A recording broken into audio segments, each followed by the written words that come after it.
Hello, mga kamaster, maraming salamat po sa lahat ng tumatangkilik ng The Secretly Rich Man, Gerald Crawford Story. Paki-follow and subscribe mga master para sa mga susunod pang mga kabanata. Isa pala akong rich kid. By 2 years is body. Kabanata 1481. Anuman ang taong hinintay niya ng higit sa 10 taon ay sa wakas ay lumitaw. Kaya totoong minahal ni Zyriel ang ganitong uri ng pagkakataon. Habang nagpatuloy sila sa pag-uusap, pareho silang nagsimulang maglakad papunta sa loob ng manor. Orihinal, ang dahilan kung bakit napunta si Stetson dito ay upang maglakad-lakad lamang at tingnan ang sitwasyon. Nang makita niyang napakaganda ni Zyriel, natural na handa din siyang maglakad ng magkasama. Sa oras na ito, napakalakas ng ingay at kaguluhan sa isang malaki at walang laman na bukid na hindi gaanong kalayuan sa labas. Ano ang nangyayari? Tinanong ni Stetson ang alipin na sumusunod sa di kalayuan sa likuran niya. Young Master, iyon ang larangan ng pakikipaglaban. Hindi pa masyadong nakakaraan, isang tao mula sa Hilagang Afrika ang nakahuli ng mabangis na toro at ipinadala sila rito upang makipag-away. Ito rin ay itinuturing na isang tampok ng Hearthstone Manor. Sagot ng lingkod. Paft. Nakakasawa na yon. Ano ang mahusay sa panonood ng mga hayop na ito na nakikipaglaban? Hindi ko alam kung gaano kainis at walang buhay ang mga taong ito. Ani Stetson habang umiling at tumawa ng mapait. Gayunpaman, ang mga salitang ito ay tila nagpaparamdam kay Zyriel ng kaunting hindi komportable. Ang mga salita ni Stetson ay orihinal na hindi nakadirekta sa kanya. Pagkatapos ng lahat sa paghahambing, ang katayuan ni Zyriel ay mas mataas kaysa sa Young Master Ladler. Gayunpaman, ang mayabang na ugali ni Stetson ay nagparamdam kay Zyriel na medyo hindi komportable. Marahil ay dahil sa nakaramdam siya ng kaunting inis kaya sinabi ni Zyriel, hindi kinakailangan. Minsan sinabi ng aking ama na ang mga ganitong uri ng mga toro ay nakaranas ng ilang mga karanasan sa kalikasan. Kaya lahat sila ay pambihira at natatangi. Masarap tingnan din sila. Oh, Zyriel, hindi ko inaasahan na magiging interesado ka rin sa mga ganitong uri ng mga bagay. Ayos kung gayon. Sasamahan kita upang pumunta at tingnan. Ani Stetson habang umiling siya na may isang ngiting-ngiti sa kanyang mukha. Pareho silang naglakad patungo sa battle arena. Zyriel, para naman kay Xavier at sa iba pa, matagal na nilang nasasaya sa battle arena dito. Kaya, dali-dali nilang binati si Zyriel at tinawag siyang puntahan sila sa lalong madaling makita siya. Wow! Kumusta, Young Master Ladler? Marami na akong naririnig tungkol sa iyo dati, ngunit ito ang unang pagkakataon na nakikilala kita ng personal. Sabi ni Xavier. Manam, si Stetson ay hindi masyadong nagsabi at simpleng tumango siya bilang mahina.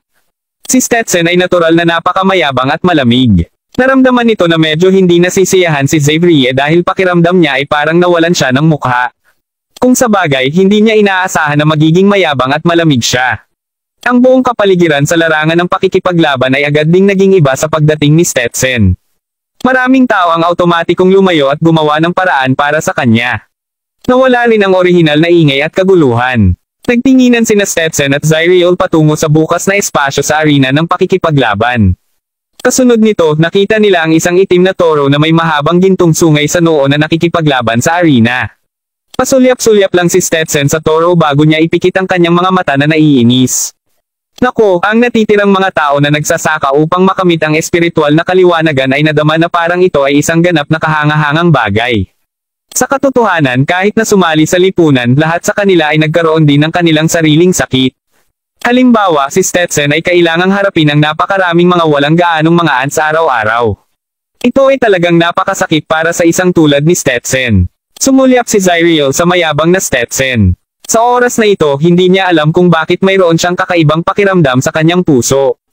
Nagsimula siyang mag-alinlangan kung sinabi sa kanya ng manghuhula ang totoo. Totoong maiibig siya sa taong ito at magtatapos sa pag-ibig sa kanyang buhay. Si Zyriel ay nagsisimulang magkaroon ng malubhang pagdududa tungkol dito. Gayunpaman, wala siyang sinabi. Sa halip, inilagay niya ang kanyang pagtuon sa larangan ng pakikipaglaban. Kasabay nito, kara-rating lang din ni Gerald. Ang larangan ng laban. Bukod dito, ang mga toro na ito ay tila sumailalim sa ilang uri ng pagbago. Ito ang mga toro na may espiritu ng demonyo. Pumunta din dito si Perla. Nang makita niyang nakatingin si Perla sa mga kakaibang toro na ito, binigyan siya ni Gerald ng isang simpleng paliwanag. Likas na nakatayo sila sa paligid upang mapanood ang away. Mga toro na may espiritu ng demonyo. Hindi nakakagulat kung bakit lahat sila ay mukhang mabangis at mabisyo. Bukod dito tila mayroon silang napakalakas na kapangyarihang umaatake. Sa palagay ko ang panunood ng laban ng mga toro na ito ang talagang pangunahing akit kung gayon. Hindi mapigilan ni Perla na tumanggo. Pang-aakit. Iyon ba ang iniisip mo? Umiling si Gerald habang nakangiti. Ano pa guro? Naguguluhan si Perla. Sa palagay ko ang sinusubukang sabihin ni Brother Gerald ay ang mga toro na ito ay hindi ordinaryong toro. Bukod dito parang hindi rin nila kinukusa ang mga tao. Kapatid Gerald, magkakaroon ba ng panganib dito? Pansamantalang tanong ni Yul mula sa tagiliran. Yul, ikaw talaga ay isang napaka-perceptive na tao. Tama ka. Ang mga demonyong toro na ito ay maaaring mukhang naglalagay ng isang pagganap sa ibabaw, ngunit sa totoong katotohanan, hindi sila gaanong madaling maamo. Bukod dito, sa oras na ito, walang labis na malakas o makapangyarihang taong nakaupo sa paligid at binabantayan sila. Ang mga demonyong toro na ito ay dating nahuli at ngayon ay pilit na pinapaamo ng mga tao. Nagmamayari na sila ng napakalakas na poot na malalim sa kanilang mga puso sa mahabang panahon. Kaya panganib ay tiyak na mayroon. Sagot ni Gerald na may nag-aalalang ekspresyon sa kanyang mga mata. Kabanata 1482. Si Gerald ay hindi isang santo, ngunit nang mahulaan niya na ang panganib ay darating at napagtanto na maraming mga inosenteng tao ang nasa panganib, pakiramdam niya ay parang hindi siya mapalagay kung wala man lang siyang ginawa. Brother Gerald, ano ang dapat nating gawin kung gayon? Tanong ni Yul. Ang tanging paraan lamang upang maitaboy natin ang karamihan. Walang pakialam na sagot ni Gerald. Siyempre, umaasa si Gerald ng higit pa sa anumang bagay na walang mapanganib na sitwasyon ang magaganap. Parehas kaming pupunta at makikipag-usap sa tauhan kung gayon. Sabi ni Perla. Tumanggo si Gerald. Naglakad sina Perla at Yul papunta sa workbench. Sinimulan ding obserbahan ni Gerald ang nakapaligid na kapaligiran. Makalipas ang ilang sandali, may nagsimulang tunog mula sa mikropono. Lahat pakipansin. Ang mga toro na ito ay magdudulot ng panganib sa lahat. Mangyaring simula ng paglikas sa lalong madaling panahon. Si Perla ang sumisigaw matapos niyang makuha ang mikropono. Ano ang nangyayari? Ang karamihan ng tao ay hindi sigurado. Anong ginagawa mo? Bilisan mo at bumaba. Huwag mo kaming abalahin sa panunood ng laban sa arena. May sumigaw din. Karamihan sa mga tao ay hindi nagalaw. Zyriel, sila yan. Kaibigan ito ni Gerald. Si Xavier ay may ilang impression sa kanilang dalawa. Manam, paimpal na tumanggo si Zyriel. Bakit nila sinabi yun? Narito ba sila upang magdulot ng gulo? Naguluhan si Xavier. Hindi ko alam. Naniniwala ako na aalagaan sila ng tauhan sa lalong madaling panahon. Pasimpleng tumugon si Zyriel. Oo nga, sina Perla at Yul ay agad na itinaboy ng mga tauhan. Master, ang mga taong ito ay hindi man lang nakikinig sa amin. Sambit ni Perla na may mukha na puno ng galit nang bumalik siya sa tagiliran ni Gerald. Bakit hindi ko subukang magmadali muli doon? Sabi ni Yul. Walang kwenta. Huli na ang lahat. Tungkol kay Gerald, simpleng nakonsentra siya at nakatingin sa isang malaking hola na hinang sa labas ng bakal sa loob ng larangan ng pakikipaglaban. Bago bumalik sa isip sina Perla at Yul. Tuldok-tuldok. Umungal. Isang malakas na dagandong ang biglang tumunog. Ang tunog ay napakalakas at nakakabingi na maging ang nakapalibot na lupa ay nagsimulang manginig ng marahas sa oras na ito. Ito ay nadama na parang langit at lupa ay naghiwalay sa instant na ito. Maraming mga tao sa pinangyarihan ng lahat ay sumisigaw sa pagkabigla sa oras na ito. Pagkatapos ng lahat, ang tunog na ito ay talagang medyo nakakagulat at nakasisindak. Ano ang mali? Agad ding nagbago ang ekspresyon ng mukha ni Zyriel at hindi niya maiwasang tumayo ng sabay kasama ang ilang mga kaibigan habang nakatingin sa malaking itim na kulungan ng asero. Ginoo Babel, mayroon pa bang iba sa loob ng malaking hola? Tinanong ni Zyriel si J. Babel na katabi niya. Bahagyang kumaibot ang mga talukap ng mata ni J. Babel. Opo, Miss Zyriel. Mayroong isang malaking itim na toro sa loob ng hola. Iyon lamang ang toro na may puting sungay at mukhang kakaiba at nakakatakot ang hitsura nito. Iyon ang dahilan kung bakit hindi pa ito pinakawalan. Habang nagsasalita si J. Babel, dali-dali niyang ginamit ang kanyang katawan upang harangan ang katawan ni Zyriel. Miss Zyriel, pakiramdam ko nagbago ang sitwasyon. Dapat tayong umatras ng mabilis. Si J. Babel ay nagsalita na may isang tense na ekspresyon sa kanyang mukha na parang naintindihan na niya na ito ay pagsilang ng ilang uri ng malaking krisis. Sa sandaling ito, nagkaroon siya ng isang kinilabutan at nakakatakot na ekspresyon sa kanyang mukha. Kabanata 1483. Bago pa man makapag-react ang sinuman, isang marahas na pagsabog ang biglang tumunog. Sa isang iglap, ang bakal na hola na pino sa labas ng bakal ay biglang naghiwalay, at dahil sa malaking epekto na ito, ang mga sirang segment ng hola ay nagsimulang barilin sa lahat ng direksyon. Ang mga sirang piraso ay walang awa na naka-embed sa kanilang sarili sa nakapaligid na bukas na platform. Sa oras na ito, naramdaman na parang ang epekto ng mga sirang piraso ay mas malakas pa kaysa sa isang bala mismo. Kasunod nito, isang tumpok ng alikabok ang nagsimulang umiikot pa itaas. Sa isang iglap, naramdaman na parang gumuho ang langit at lupa at ang buong lugar ay malapit ng wasakin. Malakas at nakakatakot na hiyawan ay biglang tumunog. Ang karamihan ng tao ay nagsimulang magkalat sa lahat ng direksyon. Matapos ang wakas ay naayos na isang napakalaking toro na lumabas mula sa loob ng malaking hola. Ang bawat hakbang na ginawa nito ay tila nagdadala ng labis na nakakagulat na puwersa. Tumatagal ito ng sarili nitong oras at mayroon pa itong puting sungay ng toro. Nang umusbong ito, nagsimula itong maghabol ng maraming mas maliliit na guya sa paligid nito. Umungal. Isang malakas na kulog ang narinig.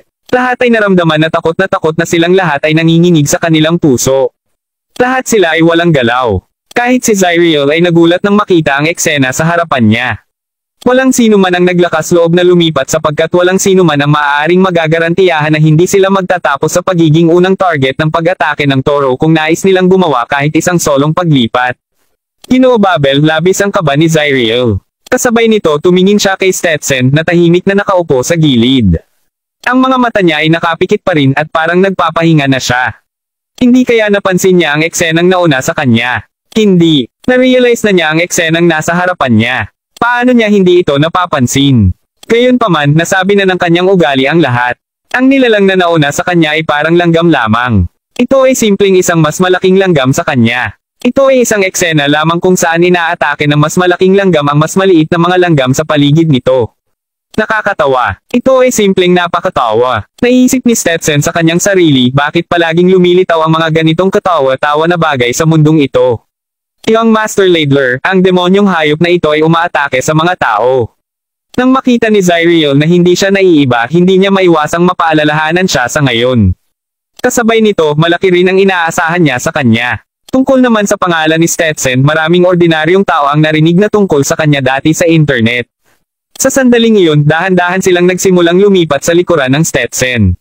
Malinaw na ito ang pinakamapanganib na lugar. Si Stetson ay mapangiti lamang ng mapait sa walang magawang pamamaraan. Sa sandaling ito, biglang ikiling ng toro na puting sungay na demonyo ang ulo nito habang umuungal. Kagad pagkatapos nito, itinaas nito ang dalawa sa mga kuko nito sa taas. Tila parang sinusubukan nitong pukawin ang isang tao. Ito ay halata na kahit papaano ay nakunan ito ng mas maaga pa at mukhang ito ay isang hari na malapit nang bumalik. Umuungal ito habang hinihintay ang mga tao sa harap nito upang muling lumitaw bago ito muli. Nais nitong eksaktong maghiganti upang mabawi ang mukha nitong nawala. Gayunpaman, ang mga tao sa harap nito ay hindi gumalaw at ito ay nakaramdam ng labis na galit. Guro, ano ang dapat nating gawin? Natakot din si Perla at dali-dali siyang tumingin kay Gerald. Para kay Gerald, tulad din ng isasagot niya kay Perla, ikaw ay makasalanang hayop. Huwag kang masyadong mayabang. Isang malakas na belo ang tumunog. Kagad pagkatapos, nakita ang isang figure na direktang tumatalon sa bukas na espasyo. Ang lahat sa pinangyarihan ay nagsimula ring makaramdam ng labis na pagkasabik at kilig kaagad pagkakita sa kanya na tumatalon sa hangin. Damn! Mayroon talagang mga tao na maaaring lumipad. Tama iyan. Maaaring siya ang ganoong uri ng maalamat na tao na nagsasaka upang makamit ang espiritual na kaliwanagan. May sumigaw na nagtataka. Ito ay isang matandang lalaki na nasa 60 taon na nakatayo sa bukas na bukid. Siya ay sobrang payat tulad ng isang bag ng mga buto, ngunit siya ay malapantas at may natitirang pag-uugali tulad ng isang walang kamatayan.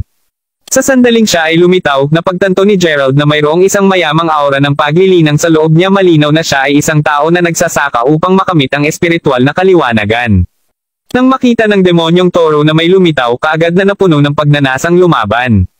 Sa sandaling iyon, nagsimula itong singilin ng diretso sa matanda. Pact! Pagkatapos kong magawa ang isang makasalanang hayop na tulad mo, puputulan kita at kakainin ka. Hini siya ng matanda. Kabanata 1484. Sa sandaling iyon, agad siyang nagsumite ng spell upang ibalik ang pag-atake.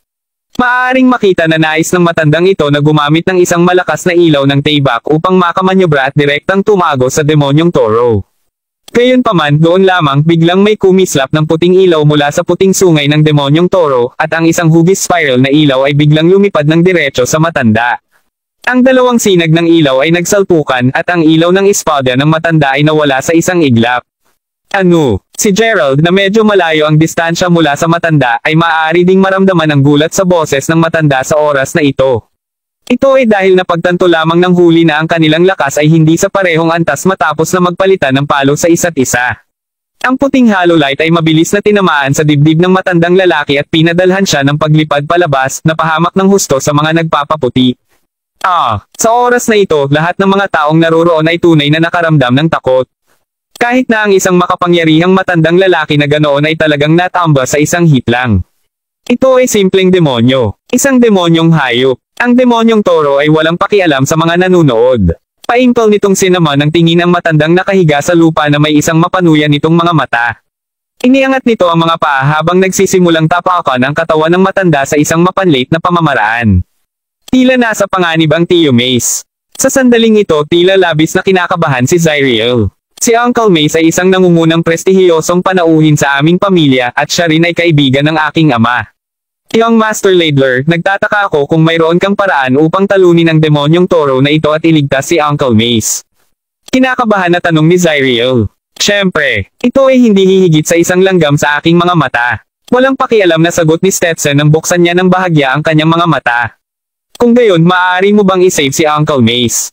Nag-aalalang tanong ni Zyriel. Si Xavier at ang iba pang mga batang babae ay nakatingin kay Stetson na may pag-asang ekspresyon sa kanilang mga mukha. Bagaman ang taong ito ay napakamayabang, may likas na kabutihan sa kanyang kayabangan. Sa sandaling ito, lahat ay nakapin na ang kanilang mga pag-asa sa Stetson. Nais mo akong pag-atake ng isang hayop na walang higit sa isang langgam sa akin. Zyriel, minsan akong nanumpa na hindi ako makakilos laban sa isang langgam. Ito ay sapagkat kapwa ang hayop at ang matandang iyon ay napakaliit at hindi gaanong mahalaga sa akin. Sabi ni Stetson habang nakasimangot. Pipilitin ba talaga niya ang kanyang sarili na gumawa ng isang paglipat dahil sa maliit na mga langgam na ito? Hindi. Si Stetson ay nakikipaglaban sa kanyang puso. Sa sandaling ito, ang demonyong toro ay mahigpit na tumatak sa matandang lalaki at ang matandang lalaki ay dumura ng isang bibig ng dugo. Ang paninindigan na ito ay malinaw na isang hamon. Mayroon pa bang naglakas loob na lumitaw? Young Master Ladler, mas mahusay na makatipid ng isang buhay kaysa sa bumuo ng isang 7-storied pagoda. Nakikiusap ako sa iyo, mangyaring isave ang Tio Mace. Kung hindi man siya ay tunay na mamamatay sa mga kamay ng demonyong toro. Ang mga mata ni Zyriel ay puno ng luha ng pagkabalisa. Sige nga, Zyriel, magagawa ko ang isang pagbubukod sa oras na ito dahil sa iyo. Tanggalin ko ang maliit na langgam na ito ngayon. Ani Stetson habang ngumiti siya ng mahina. Salamat, Young Master Ladler. Tumanggo-tango si Zyriel. Oh, Diyos ko. Ang batang lalaki na nagtatanim, si Young Master Ladler, ay lumakas na. Itatala natin ang eksena ngayon. Tila parang ang mga alingaw-ngaw bago ito ay totoo lahat. Ang mundo na ito ay talagang hindi ganoong kasimple. Nagsimula ng matalakay ang lahat. Samantala, simpleng kibot-balikat si Stetson habang diretsong tumalon sa hangin. Nang siya ay mapunta, ang kanyang likuran ay nakaharap sa demonyong toro at may isang kamay ang kanyang bulsa. Wow! Nagsisigawan na ang lahat sa pinangyarihan. Tungkol kay Zyriel, Xavier, at iba pang mga batang babae, kahit na hindi nila talaga gusto ang ugali ni Stetson, lahat sila ay napuno ng paghanga kay Stetson sa sandaling ito. Lahat sila ay nakatingin sa kanya na may isang hitsura ng paghanga sa kanilang mga mata sa puntong ito. Tama talaga, ang demonyong toro ay simpleng sumusubok na pukawin. Sa sandaling makita niya na si Stetson ay narito na, casual niyang sinipa ang matandang lalaki sa isang napakawalang interes na pamamaraan habang siya ay lumingon at tumingin kay Stetson. Pagkatapos nito, naglabas ito ng isang nakakapukaw na dagendong. Hayop, nais mo bang patayin ang iyong sarili o nais mong lumipat ako? Sa sandaling lumipat ako, tiyak na mapupunta ka sa isang napakakahabag-habag na estado. Nagsalita si Stetson na nakapikit at ang isang kamay niya ay nasa bulsa pa rin. Tulad ng para sa demonyong toro, tila parang naiintindihan nito ang wika ng tao at bigla itong nagalit ng labis sa ngayon. Ang lahat ng mga balahibo sa katawan ng toro ay nakatayo ng patayo na parang hindi mabilang na matalim na tinik. Pagkatapos diretsong sumugod sa Stetson ng ligaw. Kabanata 1485. Sumugod na ang demonyong toro. Ang bawat isa sa pinangyarihan ay huminga ng malulungkot sa oras na ito at lahat sila ay naghihintay na makita ang reaksyon ni Stetson. Nais nilang makita kung paano haharapin ng batang nagbubungkal na batang si Stetson ang demonyong toro. Gayunpaman sa sorpresa ng lahat, si Stetson ay nanatiling hindi nagalaw sa oras na ito. Sa kabaligtaran, simpleng ipinikit ni Stetson ang kanyang mga mata na may isang kamay pa rin sa kanyang bulsa. Ang nakakatakot na demonyong toro na ito ay wala sa mga mata ni Stetson. Narito na. Matapos ang isang malakas na tunog ng pag-crash, tanging ang sungay ng demonyong toro ang maaaring makitang gumalaw habang ang isang flash ng puting ilaw ay kinunan mula rito. Ang alikabok na tumaas ay tila tinangay ang lahat. Maraming mga tao ang natangay sa isang iglap at mas maraming mga tao ang nagsimulang tumangi sa sakit. Si Zyril ay nasa tenterhooks din. Samantala, pasimpleng pinagmamasdan ni Gerald ang eksenang nasa harapan niya ng tahimik. Ito ay dahil sa sobrang tuliro niya. Maaari niyang sabihin na si Stetson ay talagang may talento. Siya ay isang-isa na may ranggo na master sa isang murang edad at naabot na niya ang parehong antas ng paglilinang bilang si Julian. Lalo na ito ay bihirang. Gayunpaman kung ano ang naramdaman ni Gerald na totoong nalilito ay ang katunayan na ang matandang lalaki ngayon ay isa ring one-rank master kaya't walang gaanong pagkakaiba sa kanilang lakas. Ngunit bakit ang Stetson ay may labis na pagpapasya? Dapat ay mayroon siyang maaasahan. Kung hindi man hindi siya magiging malubha sa kabila ng malakas na lakas na nasa harapan niya. Bahagyang kumaibot ang mga talukap ng mata ni Gerald habang pinagmamasdan si Stetson. Nararamdaman ni Stetson ang isang malakas na aura na nagmumula sa likuran niya.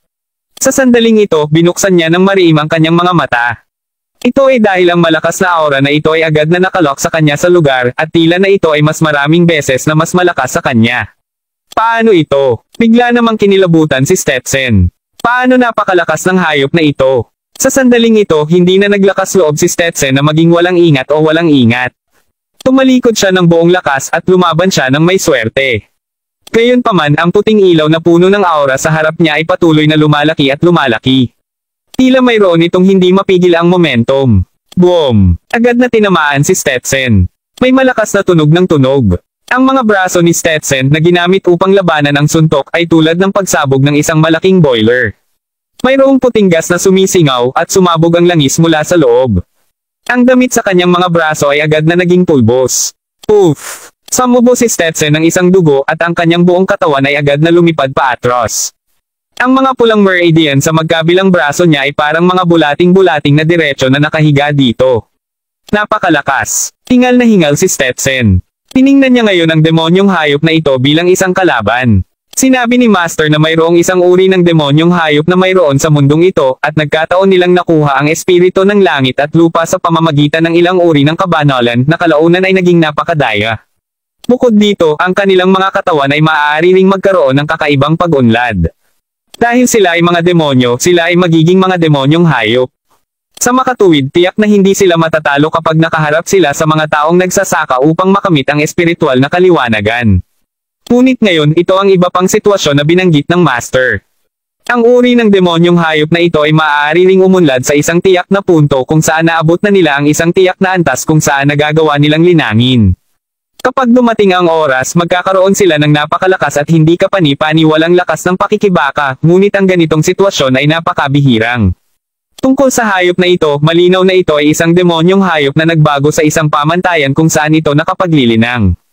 Isang espiritu ng demonyo. Kinilabutan si Stetson. Talagang minaliit niya ang kanyang kalaban. Nagkaroon lamang siya ng ilaw na proteksyon at pagtatanggol para sa kanyang sariling katawan, at sa isang strike lamang na iyon ng una, direkta itong nabasag dahil sa epekto, at ngayon ay nagdusa siya ng malalim na panloob na pinsala. Kung siya ay magkakaroon ng isa pang suntok, siya ay magiging sa parehong estado tulad ng tao na ay nilinang upang makamit ang espiritual na kaliwanagan at napunta doon. Isa lamang ang naisip ni Stetson. Patakbo. Gayunman, ang demonyong toro ay tila napansin na nais ni Stetson na makatakas at kaagad itong nagsimulang umatake. Biglang pagkulog. Kinakabahan na lumawak ang mga mag-aaral ni Stetson. Sa sandaling ito, naglabas siya ng isang orb mula sa kanyang dibdib at itinapon niya ito diretso patungo sa demonyong toro. Pagkalabas ng orb, agad nitong pinalaki ang sarili. Bukod dito, nagdala ito ng isang lila na thunderbolt. Ang katawan ng demonyong toro ay pagkatapos ay natatakpan ng mga bolt ng kidlat. Sinamantala ni Stetson ang pagkakataong ito habang inilalagay niya ang lahat ng kanyang lakas at lakas sa magkabilang binti niya upang makatakas siya sa hangin. Ang batang Master Ladler ay tumatakas. Kahit na ang Young Master Ladler ay hindi kalaban nito. Kabanata 1486. Sa oras na ito, ang lahat sa eksena ay labis na kinilabutan habang nagsimula silang tumakas sa lahat ng direksyon. Hindi mabilang na mga tao ang natapakan ng medyo matagal. Hindi maganda ang hitsura nito. Miss Zyril, dapat din tayo tumakbo ng mabilis hanggat makakaya natin.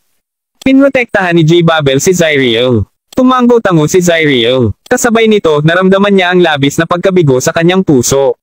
Hindi niya kailanman aasahan na ang tao na kanyang isang totoong pagmamahal ay iiwan siya tulad ng lahat ng iyon upang makatakas muna siya sa sarili niya.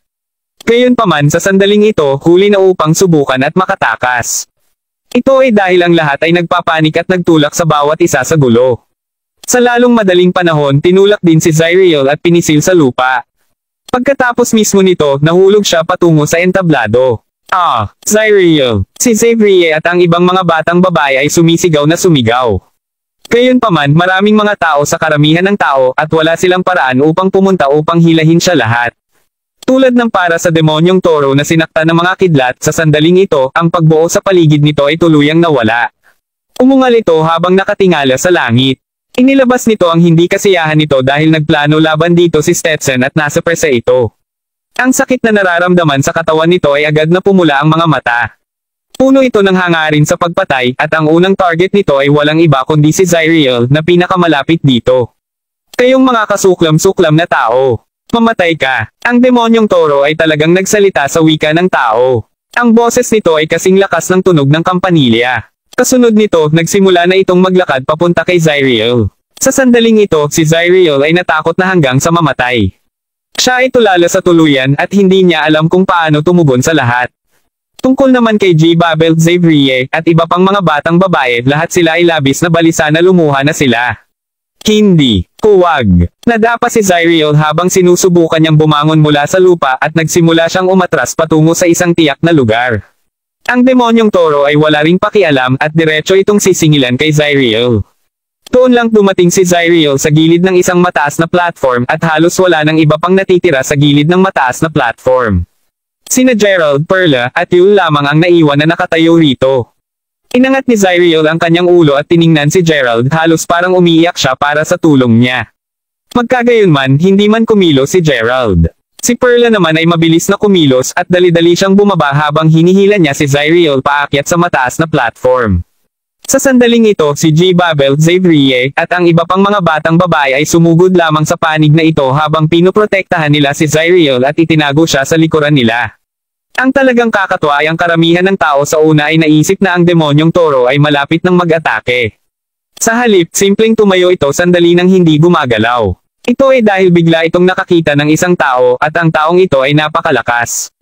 Nadama ng demonyong toro na kung ito ay gagawa ng isa pang hakbang pasulong, ito ay ganap na bubulukan. Oo, kung ito ay gagawa ng isang hakbang pasulong, tiyak na mamamatay ito. Malinaw na nararamdaman ito ng demonyong toro. Tiyak na dahil dito na ang demonyong toro ay simpleng nakatingin sa taong ito na may isang nakakatakot na ekspresyon sa mga mata nito. At sino pa ang magiging taong ito kung hindi si Gerald? Matapos ang pagtitig sa kanya ng mahabang panahon. Tuldok-tuldok. Ang demonyong toro ay biglang sumungaw ng malakas nang tumalon siya diretso mula sa mataas na platform tumakas sa ibang lugar habang nagdadala ito ng isang guya. Tama iyan. Ito ay tumatakas. Sa lalong madaling panahon, nawala ito tulad ng isang ulap ng alikabok habang nawala ito ng tuluyan. Ano? Ganun lang umalis eh. Gulat at hindi makapaniwalang sabi ni Xavier. Naisip niya na mamamatay lang siya ngayon. Tungkol kay Zyriel, malaki rin ang pasasalamat niya matapos makatakas sa isang malaking sakuna. Sinulyapan niya si Gerald na hindi man lang gumalaw at naramdaman niyang medyo nalulungkot sa kanyang puso. Kapag nahaharap siya sa gulo ngayon lang, ang taong ito ay talagang wala namang nagawa. Noon lang napatingin si Zyriel kay Perla bago siya tumanggo ng bahagya at sinabing, "Maraming salamat sa ginawa mo ngayon lang.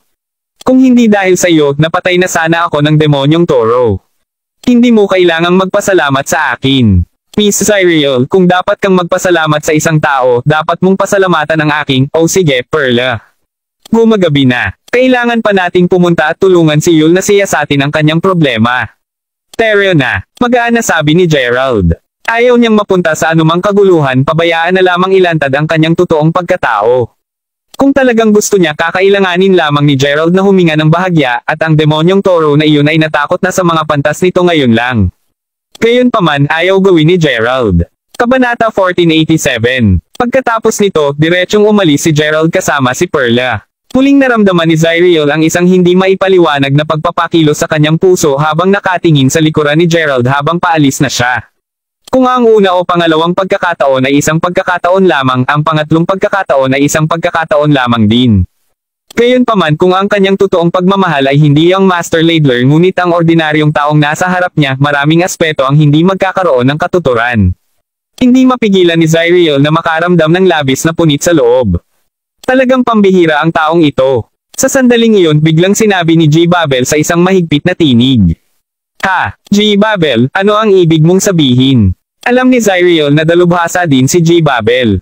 Gayunpaman nabigo siyang umakyat sa maalamat na lupain ng paglilinang. Sa oras na ito, nagtatakang bulalas niya. Maaaring hindi mo ito napansin ngayon, Miss Zyriel. Napatingin si G. Babel sa likuran ni Gerald na may solemne na ekspresyon sa mukha habang solemne siyang nagsasalita. Pansinin mo, ang demonyong toro na ngayon lang ay talagang mabangis. Kahit na sina Young Master Ladler at G. Mace ay hindi talaga kalaban ng hayop na ito. Bukod dito, madali itong nagkaroon ng nakamamatay na pagpatay at maaaring nawala ka sa iyong buhay ngayon, Miss Zyriel. Gayunpaman, ang demonyong hayop ay biglang tumigil sa pinaka-hindi kritikal na panahon. Sinabi ni G. Babel, oo, tama iyan. Zyriel, maaaring wala kang oras upang makita ito ngayon lamang, ngunit ang demonyong hayop na iyon ay hindi lamang tumigil sa mga trap nito ng bigla, ngunit mukhang may nakita itong isang bagay na talagang nakakatakot. Nag-chin din si Xavier sa oras na ito. Lalong nagulat si Zyriel. What you guys mean to say ay ang demonyong toro na ito ay tumakas lamang dahil natatakot sa lalaking ito na tinawag na Gerald. Iyon ang dahilan kung bakit niligtas ang aming buhay. Nagtataka na tanong ni Zyriel. Paano ito magiging posible? Ang Gerald na ito ay mukhang napaka-ordinary. Sa totoo lang, nang una nang naisip ni Zyriel na si Gerald ang kanyang totoong pagmamahal na pinag-uusapan ng matandang tagahula, talagang naramdaman ni Zyriel na si Gerald ay hindi sapat para sa kanya. Paano ito dapat ipaliwanag? Sa gayon, ang isang batang babae ay laging may ilang mga inaasahan na nais nilang makita sa kanilang totoong pag-ibig. Ito ay lalo na't dahil ang manghuhula mismo ay ang gumawa sa Zyriel na magkaroon ng kahit na mas mataas na inaasahan sa kanyang isang tunay na pag-ibig. Kaya kung mayroong isang malaking pagkakaiba sa pagitan ng kanyang mga inaasahan at ang taong lilito sa harap niya, hindi maiiwasan para sa kanya na makaramdam ng kaunting emosyonal na pagkawala at pagkabigo. Tikas na magiging interesado siya sa kanya. Sa makatuwid, halatang medyo labag si Zyriel sa katotohanang si Gerald ay maaaring maging tunay niyang pag-ibig. Nahihirapan pa rin akong maniwala na siya ang tumakot sa demonyong toro. Naniniwala ako na dapat may ilang iba pang mga kadahilanan, sinabi ni Zyriel. Gayunpaman, anuman ito, talagang dapat kong pasasalamatan ang dalagang ito ngayon lang. Kung hindi dahil sa kanya, hindi ko malalaman kung ano ang mangyayari kung gayon. Ang medyo mukha ni Zyriel ay medyo namula habang nagsasalita. Sa parehong oras, nagsimula rin siyang makaramdam ng isang tiyak na interes kay Gerald. Gayunpaman, tumanggi siyang aminin ito. Tungkol naman kay G. Babel, sinabi lamang niya na dapat ay mali ang nakikita niya noon at hindi siya nagpatuloy sa pagsabi ng iba pa. Kagad pagkatapos narinig ng mga tao mula sa pamilya Wadis ang tungkol sa bagay na ito, at maraming mga nangungunang Panginoon mula sa likod ng mga eksena ang lumabas upang protektahan si Zyriel. Ang ilan sa kanila ay lumabas din upang maghanap kung nasaan ang demonyong toro. Pagkatapos ng lahat, ang pagdiriwang sa ilalim ng lupa ay gaganapin sa lalong madaling panahon, at ang pamilya Wadis ay nagdulot ng labis na kahalagahan dito. Tungkol kay Gerald, pagkatapos niyang umalis sa Hearthstone Manor, bumalik siya kay Sherwin Manor. Pagkabalik niya, nakita niya ang isang pangkat na mga tao na iniiwan ang Sherwin Manor na may pagkasuklam. Si Terence na nagpalabas sa kanila ay napakahiyaring tumingin sa kanyang mukha. Pagkatapos lamang tanungin ni Gerald na nalaman niya na ang mga taong iyon, sa katunayan, ay mga ehekutibo mula sa pamilyang Wadis. Dahil inayos ni Gerald si Terence na tulungan siyang hawakan ang bagay na nauugnay sa mga tiket sa pagpasok sa Underground Festival, natural na sineryoso ni Terence ang bagay. Kaya, espesyal na inanyayahan niya ang pamilya Wadis na puntahan upang suriin ang kanilang mga kwalifikasyon. Bilang isang resulta, ang pamilya Wadis ay simpleng hindi tumingin sa pamilya Sherwin. Sa gayon, hindi nila isasaalang-alang ang bagay na nauugnay sa mga tiket sa pagpasok. Kabanata 1488. Iyon ang dahilan kung bakit nandoon ang eksenang iyon. Kahit na wala siyang tiket sa pagpasok, naniniwala si Gerald na madali siyang makapasok batay sa kanyang lakas at lakas. Gayunpaman, tunay na hindi na kailangan iyon. Bukod dito, naintindihan na ni Gerald ang kahalagahan ng pagtatago ng kanyang totoong pagkatao batay sa marami sa kanyang mga nakaraang karanasan. Hindi siya magiging kumikilos ng ganon. Ginoo Crawford, humihingi ako ng paumanhin na hindi ko na kompleto ang isang simpleng bagay na ipinagkatiwala mo sa akin. Si Terence ay napuno ng pagsisisi sa sarili. Tio Sherwin, hindi mo kailangang humingi ng tawad sa akin. Sa totoo lang, batay sa kasalukuyang sitwasyon, talagang magiging mahirap para sa amin na makapasok sa underground festival gamit ang pangalan ng pamilya Sherwin. Bakit hindi ko isama si Julian sa ibang prestihiyoso at maimpluwensyang pamilya upang mas madali para sa amin na kumilos ng may paghuhusga? Sabi ni Gerald. Sir, ibig mo bang sabihin na nais mong ipasok namin ang pamilya Wadis? Dahil nawasak mo na ang buong pamilya doon sa loob ng lungsod ng Jena, ang iba pang disenteng prestihiyoso at maimpluwensyang pamilya na mapagkakatiwalaan natin ay ang pamilyang Wadis. Hindi lang iyon, ngunit sila rin ang tagapagayos ng kaganapan. Sinabi ni Julian na nakatabi. Oo, ganun talaga ang ibig kong sabihin. Julian, kilala mo ba ang pinuno ng pamilyang Wadis? Tanong ni Gerald. Aba, hindi ko masasabi na sinabi ko. Bagaman ang pamilyang Wadis ay mukhang isang napakalakas na pamilya sa ibabaw, tila maraming mga naglilinang na pamilya na sumusuporta sa kanila. Sa makatuwid, maraming mga tao sa larangan ng paglilinang ay hindi rin naglalakas loob na makialam sa mga tao mula sa pamilyang Wadis dahil sa mga naglilinang na pamilya. Siyempre, mayroon ding isang mataas na bilang ng mga nangungunang mga masters na kusang sumuko at sumali sa pamilya Wadis. Mayroong tungkol sa 4 hanggang 5 mga isang ranggo na masters na tulad namin sa pamilya Wadis. Narinig ko na mayroon ding isang malakas na pagkakaroon tulad ng isang 3 ranggo na master sa pamilyang Wadis. Paliwanag ni Julian. Naiintindihan ko. Tumanggo si Gerald. Habang iniisip niya ito, ang ilang mga puwersa sa likod ng ilang mga pamilya ay talagang hindi dapat maliitin. Tulad ng para sa Hearthstone Manor, tulad ng sinabi ni Julian, maraming mga nangungunang eksperto sa paglilinang na naroroon, at tila parang ang underground festival na ito ay tiyak na magiging napakabuhay pagkatapos. Sa oras na ito, huminto ang isang marangyang kotse sa harap ng pasukan ng Sherwin Manor. Isang matandang lalaki ang lumabas sa limousine. Siya ito. Natigilan si Perla. Ang taong ito ay hindi lamang iba, ngunit ang matandang lalaki na ngayon lamang nila nakita. Siya si G. Babel na nakatayo sa tabi ni Zyriel. Ako ay inatasan ng panganay na binibini upang aanyayahan sina Miss Sherwin at G. Crawford na magtungo sa Wadis Manor upang dumalo sa piging ng kaarawan ng panganay na binibini ngayong gabi.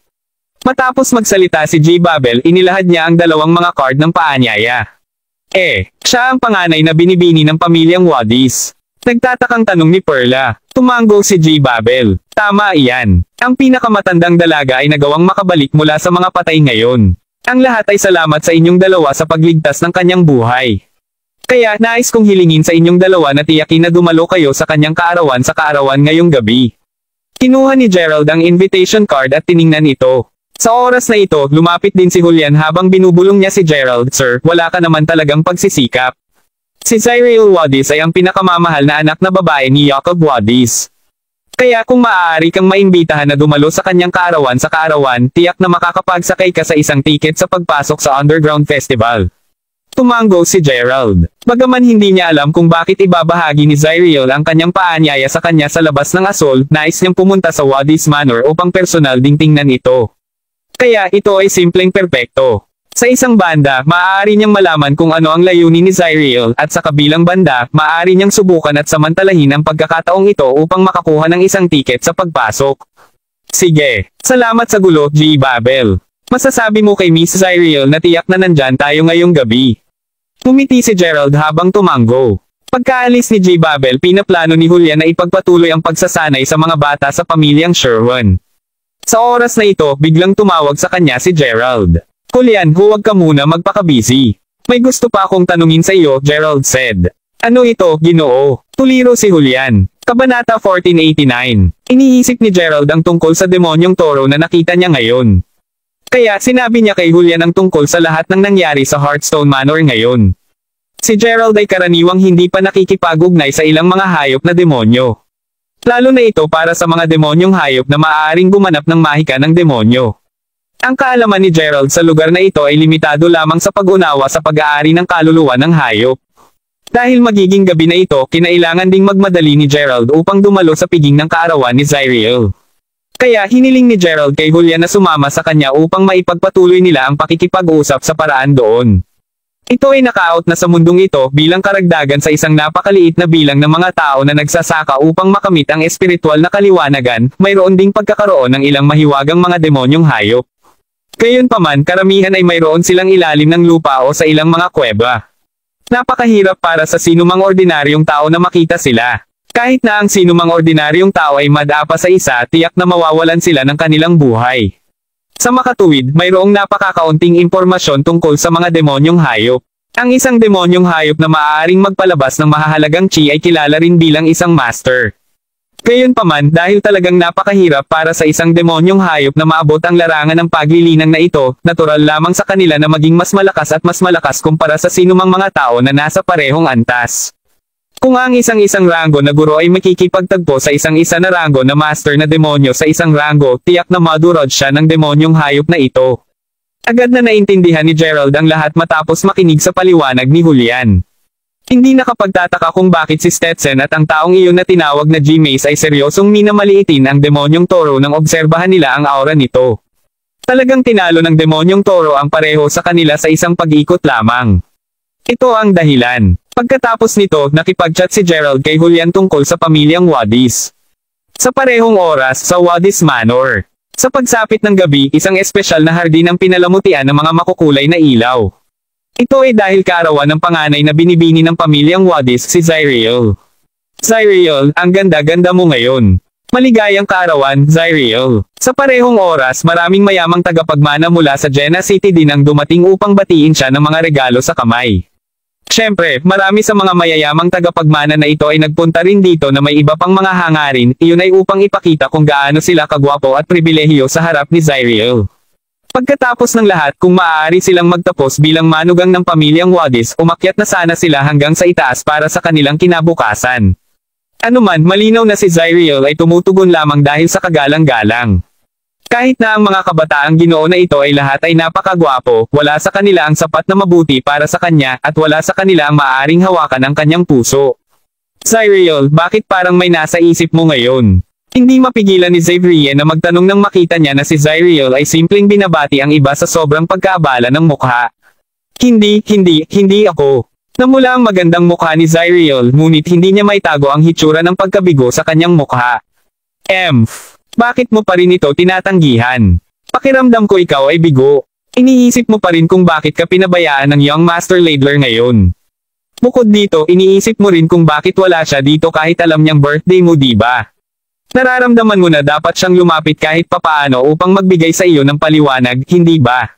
Sabi ni Xavier. Ikaw, anong kalokohan ang sinasabi mo? Nag-aalalang sagot ni Zyriel na para bang nahulaan ito ng tama ni Xavier. Hahaha. Dapat nahulaan ko ito ng tama. Bukod dito, marami pa akong nalalaman kaysa doon. Ano pa ang nalalaman mo? Malungkot na tanong ni Zyriel. Alam ko rin na kung ang Young Master Ladler ay handa na dumating ngayong gabi at bigyan ka ng isang tiyak na paliwanag, tiyak na patatawarin mo siya kahit na inabandona ka niya sa oras na iyon. Alam ko ang ugali mo. Kapag natukoy mo at napagpasyahan mo na ang isang tiyak na tao ay ang iyong tunay na pag-ibig, kahit na gaano kanya pakitunguhan, palagi kang maiibig sa kanya. Ngunit, Zyriel, kailangan kong ipaalala sa iyo na hindi ko talaga gusto ang karakter ni Stetson. Siya ay masyadong mayabang. Nararamdaman ko na kahit magtapos ka na sa kanya sa hinaharap, makakasama ka lang niya dahil sakam siya sa natatanging mapagkukunan ng pamilya Wadis. Alam ko na baka ayaw mong marinig ito, ngunit bilang kaibigan mo, wala na akong ibang pagpipilian kundi sabihin ito. Sabi ni Xavier. Bahagyang nakasimangot si Zyriel, ngunit nakahawak din siya sa kamay ni Xavier na nagpasalamat habang tumango ito. Kabanata 1490. Kung gayon paano ang tungkol sa Gerald na iyon? Dahil napili mo na ang Young Master Ladler na maging tunay mong pag-ibig, bakit mo pinili na imbitahan si Gerald dito ngayon? Tanong ni Xavier habang nakangiti. Saglit na nag-isip-isip si Zyriel bago siya sumagot, hindi lamang ito dahil sa nangyari sa hapon. Kaya gusto ko siyang makita muli at nais kong makipag-ugnay sa kanya upang malaman ko kung anong uri siya. Sa katunayan, sa simula pa lang, naisip ko na rin na itakda ka sa kanya. Hahaha. Ngunit pagkatapos pag-isipan ito, naramdaman kong hindi pa rin siya mula sa parehong mundo sa atin. Kaya, napagpasyahan kong yayain lamang silang pareho dito bilang isang paraan upang pasalamatan sila sa kanilang ginawa para sa akin ngayon. Sabi ni Zyriel habang huminga ng malalim at ngumiti. Talagang napakasama mo. Zyriel, iniisip mong itulak ang isang lalaki na sa tingin mo ay hindi nakasalalay sa iyong mga pamantayan sa akin tulad ng pagtatapon mo ng basura. Tandang padamdam. Ayoko.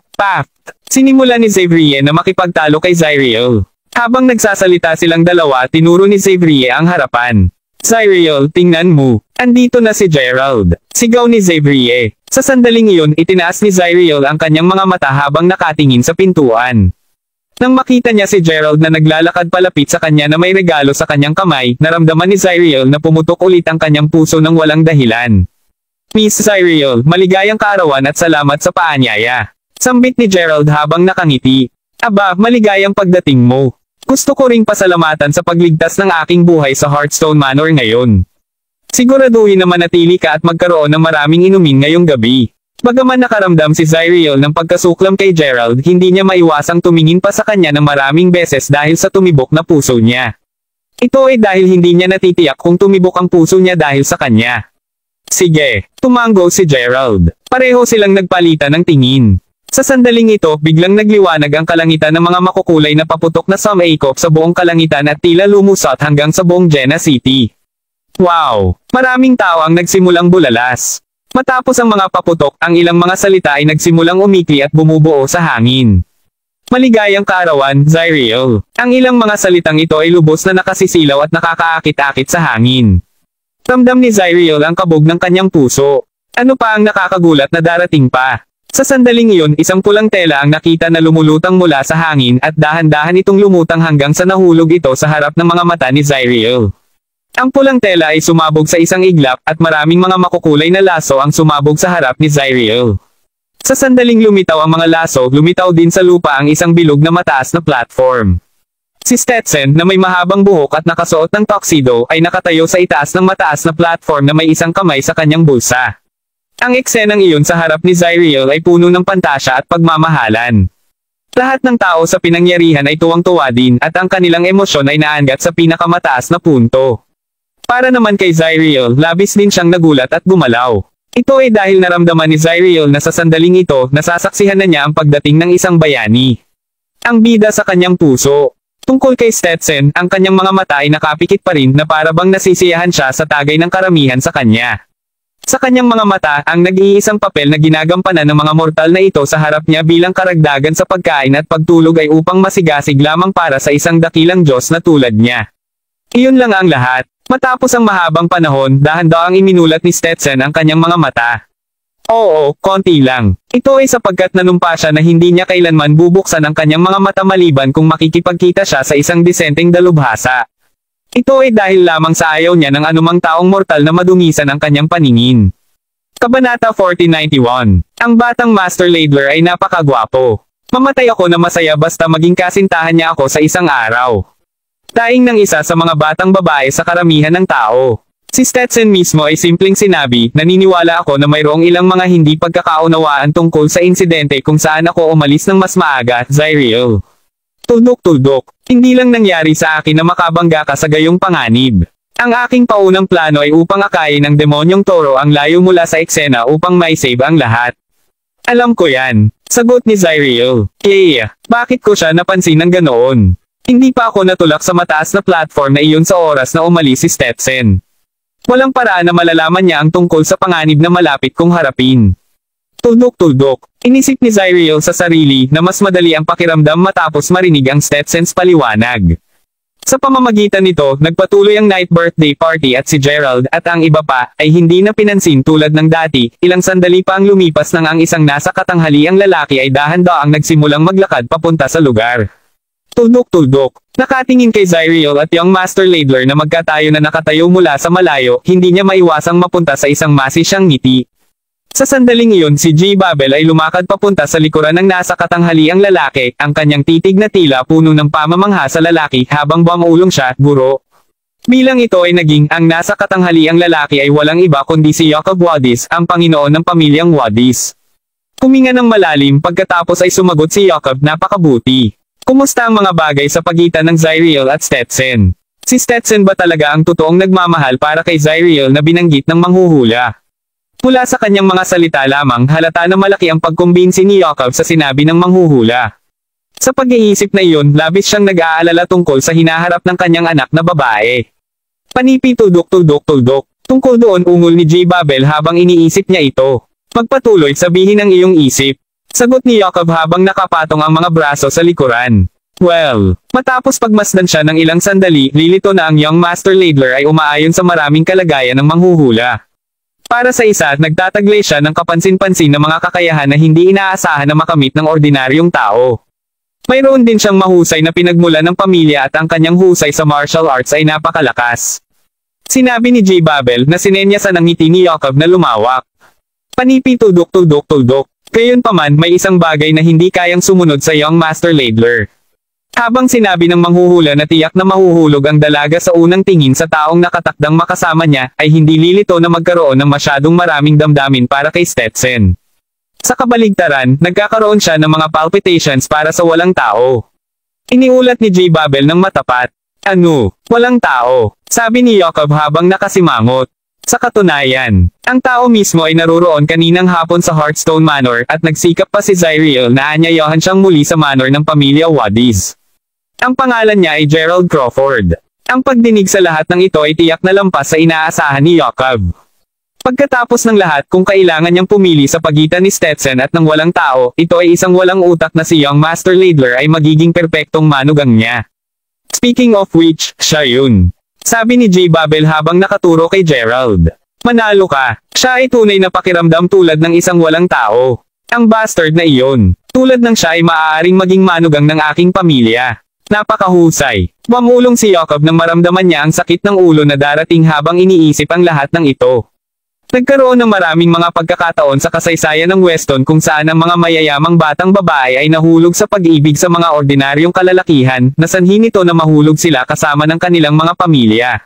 Sa pag-iisip na iyon, tiyak na hindi papayag si Yakov na mangyari ang isang katulad na insidente sa mga Wadis kung matutulungan niya ito. Huwag ka munang magalit, Panginoon, hindi ko pa natatapos ang aking paglalarawan sa kanya. Tuldok. Habang siya ay mukhang walang tao, mula sa aking naobserbahan, si Gerald ay medyo pambihira, upang masabi lang. Paimpal niyang ibinibigay ang pakiramdam na iyon kahit papaano sa akin. Ano man, bakit hindi mo muna siya makilala, Panginoon? Pagkatapos ng lahat, siya ang isa na ang pakiramdam ng binibini ay, ipinapanukala ko sa iyo na gawin ang iyong desisyon pagkatapos mong gawin ang iyong personal na pagmamasid sa kanya, sagot ni J. Babel, umaasang maiwaksi si Yakov mula sa pag-arte ng mapilit. Narinig iyon, huminga si Yakov ng malalim at huminahon ng kaunti. Magaling. Sabihin mo sa kanya na lumapit mamaya. Nais kong makita kung siya talaga ay hindi ka panipaniwala tulad ng inilarawan mo. Mamulong si Yakov sa kabila ng pagkakaroon ng iba pang mga plano sa kanyang isipan.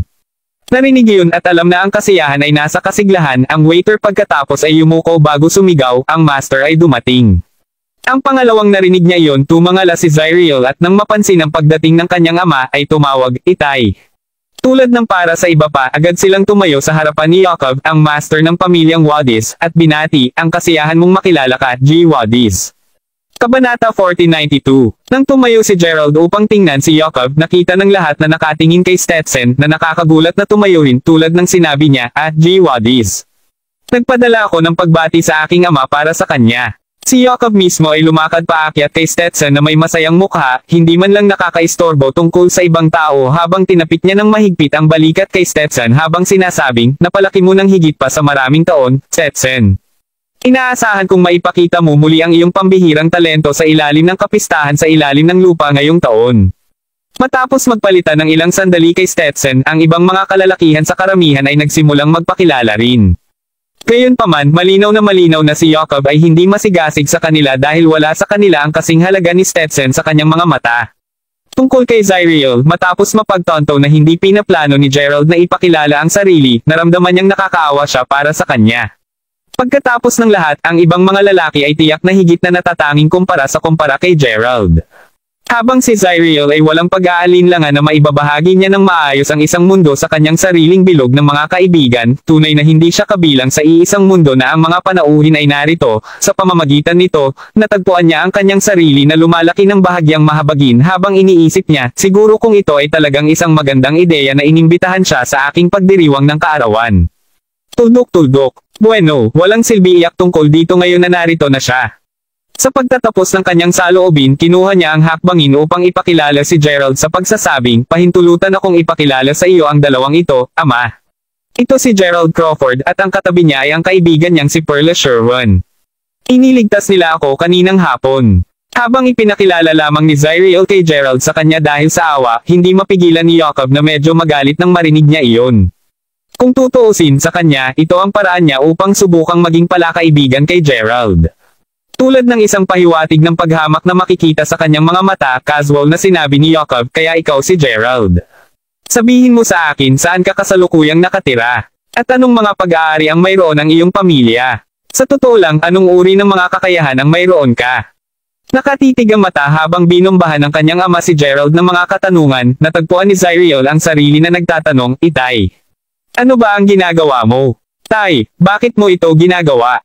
Napaisip si Zariel sa sarili habang ang lahat ay nilainggan si Gerald. Sa puntong iyon, napagtanto ni Perla na si Jacob ay nagpaplano na sa pag-target sa kanyang Panginoon bago pa man sila magkita. Pagkatapos ng lahat, malinaw na sa paraang nakita ito ni Jacob, si Stetson ang gumawa ng pagkilos at iniligtas si Zariel. Hindi talaga iyon sorpresa dahil tinatrato ni Zariel si Stetson bilang natitirang tao na binugbog ang demonyong toro, na tila hindi pinapansin ang katotohanan na tumakas din siya. Sa paglalagom ng sitwasyon sa kanyang ulo, ang inis ngayon na si Perla ay malamig na sinabi, ipapaalam ko sa iyo na ang aking Panginoon ay kasalukuyang panauhing pandangal sa aking pamilya, at siya ay may maraming mga kakayahan. Alin sa iyong ipinanukala na dapat niyang ipakita para makapaghahanga ka?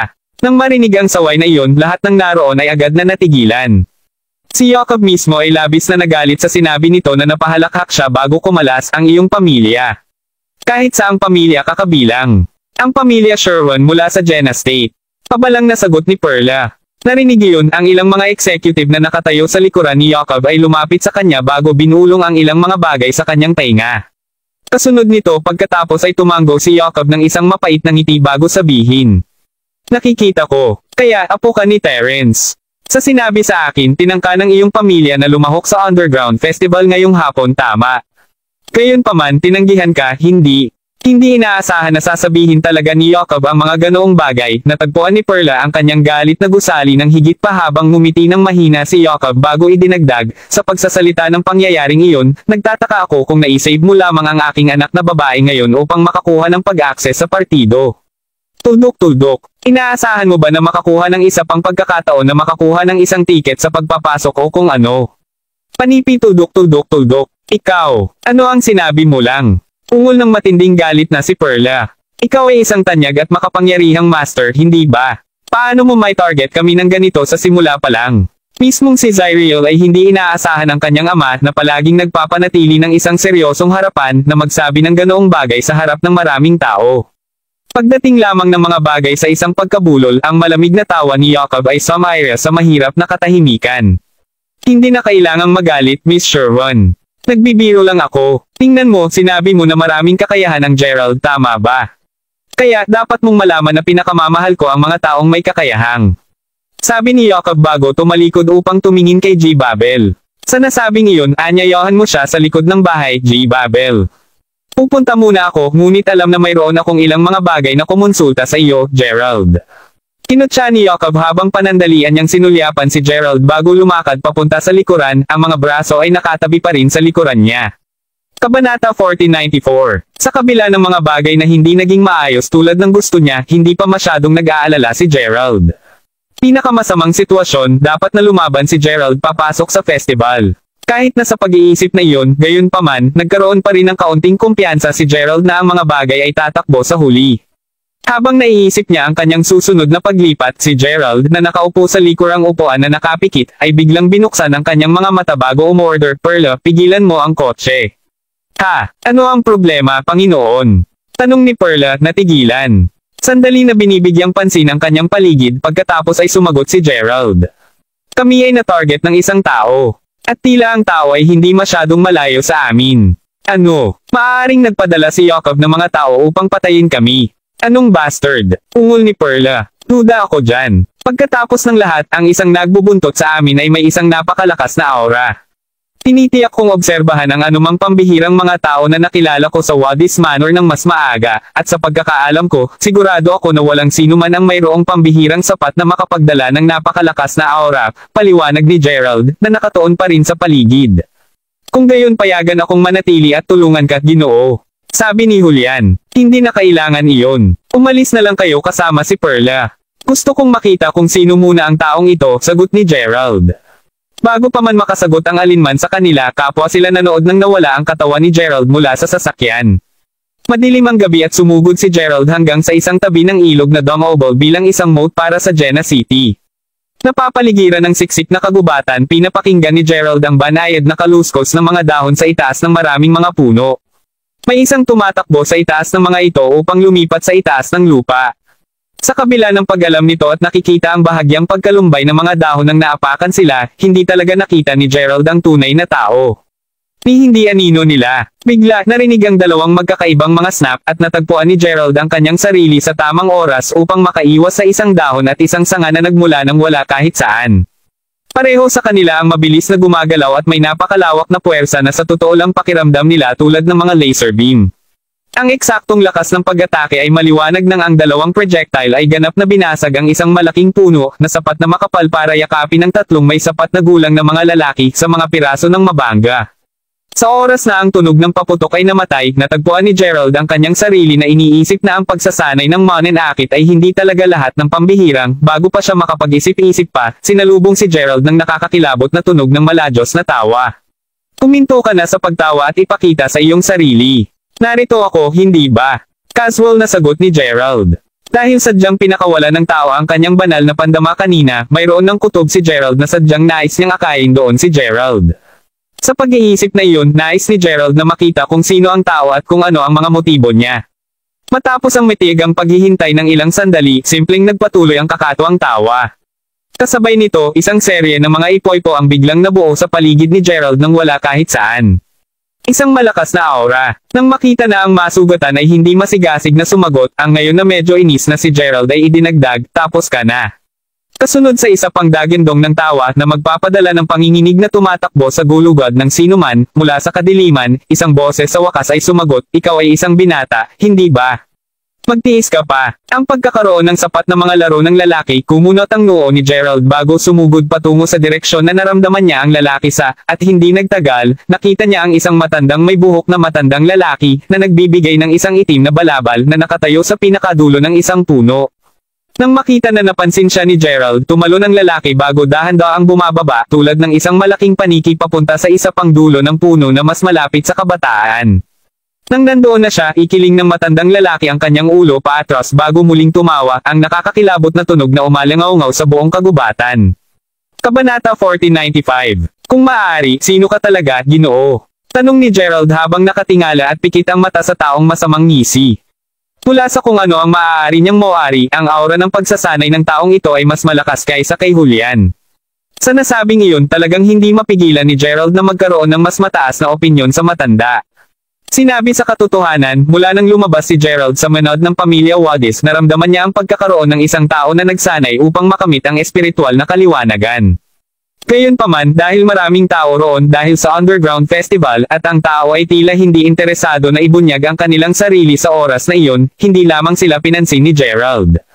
Gayunpaman, nang pinakawala ng matanda ang kanyang mahahalagang chikanina, agad na naging halata kay Gerald na nais ng matandang lalaki na sundin siya.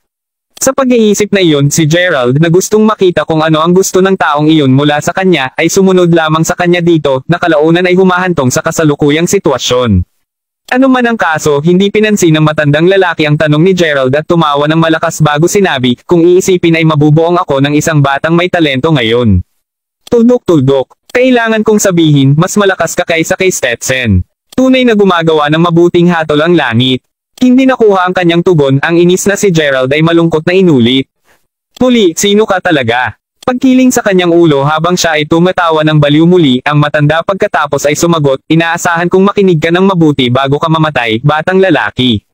Ang pangalan ko ay Carlos Zins at ang aking tawa ay may kakayahang masiraan ang mga ordinaryong tao, naririnig mo.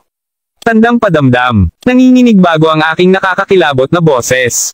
Hahaha. Habang ang ulap ng alikabok ay nagsimulang umiikot sa lahat ng direksyon na mas malakas ang pagtawa niya, simpleng umiling si Gerald bago sumagot, hindi ko pa naririnig ang tungkol sa iyo dati. Nang marinig iyon, agad na tumigil sa pagtawa si Carlos. Habang pinipikit niya ang kanyang mga mata at ang kanyang ekspresyon ay naging isang galit, sinabi ng matanda, aaminin kong mas matapang ka kaysa sa una kong naisip, binata. Tuldok-tuldok. Gayunpaman, alamin na kahit na ang mga nagsanay sa kanilang sarili na makamit ang espiritual na kaliwanagan, tignan, laktawan na lang natin lahat yan.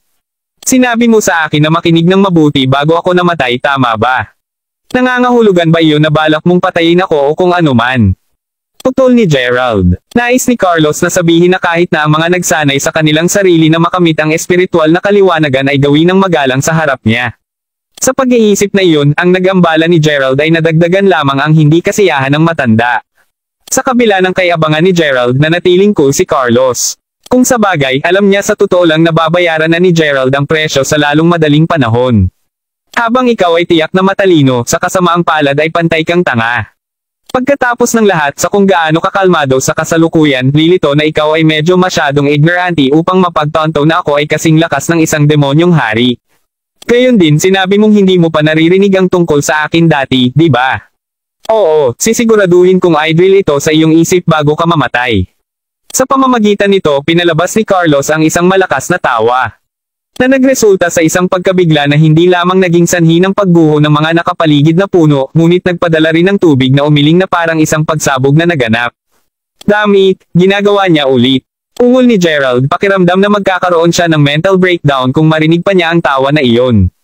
Kung hindi dahil sa malakas na aura ng matandang lalaking iyon, walang pag-aalinlangan si Gerald na si Carlos ay talagang isang tao na nakatakas mula sa isang pagpapakupkop.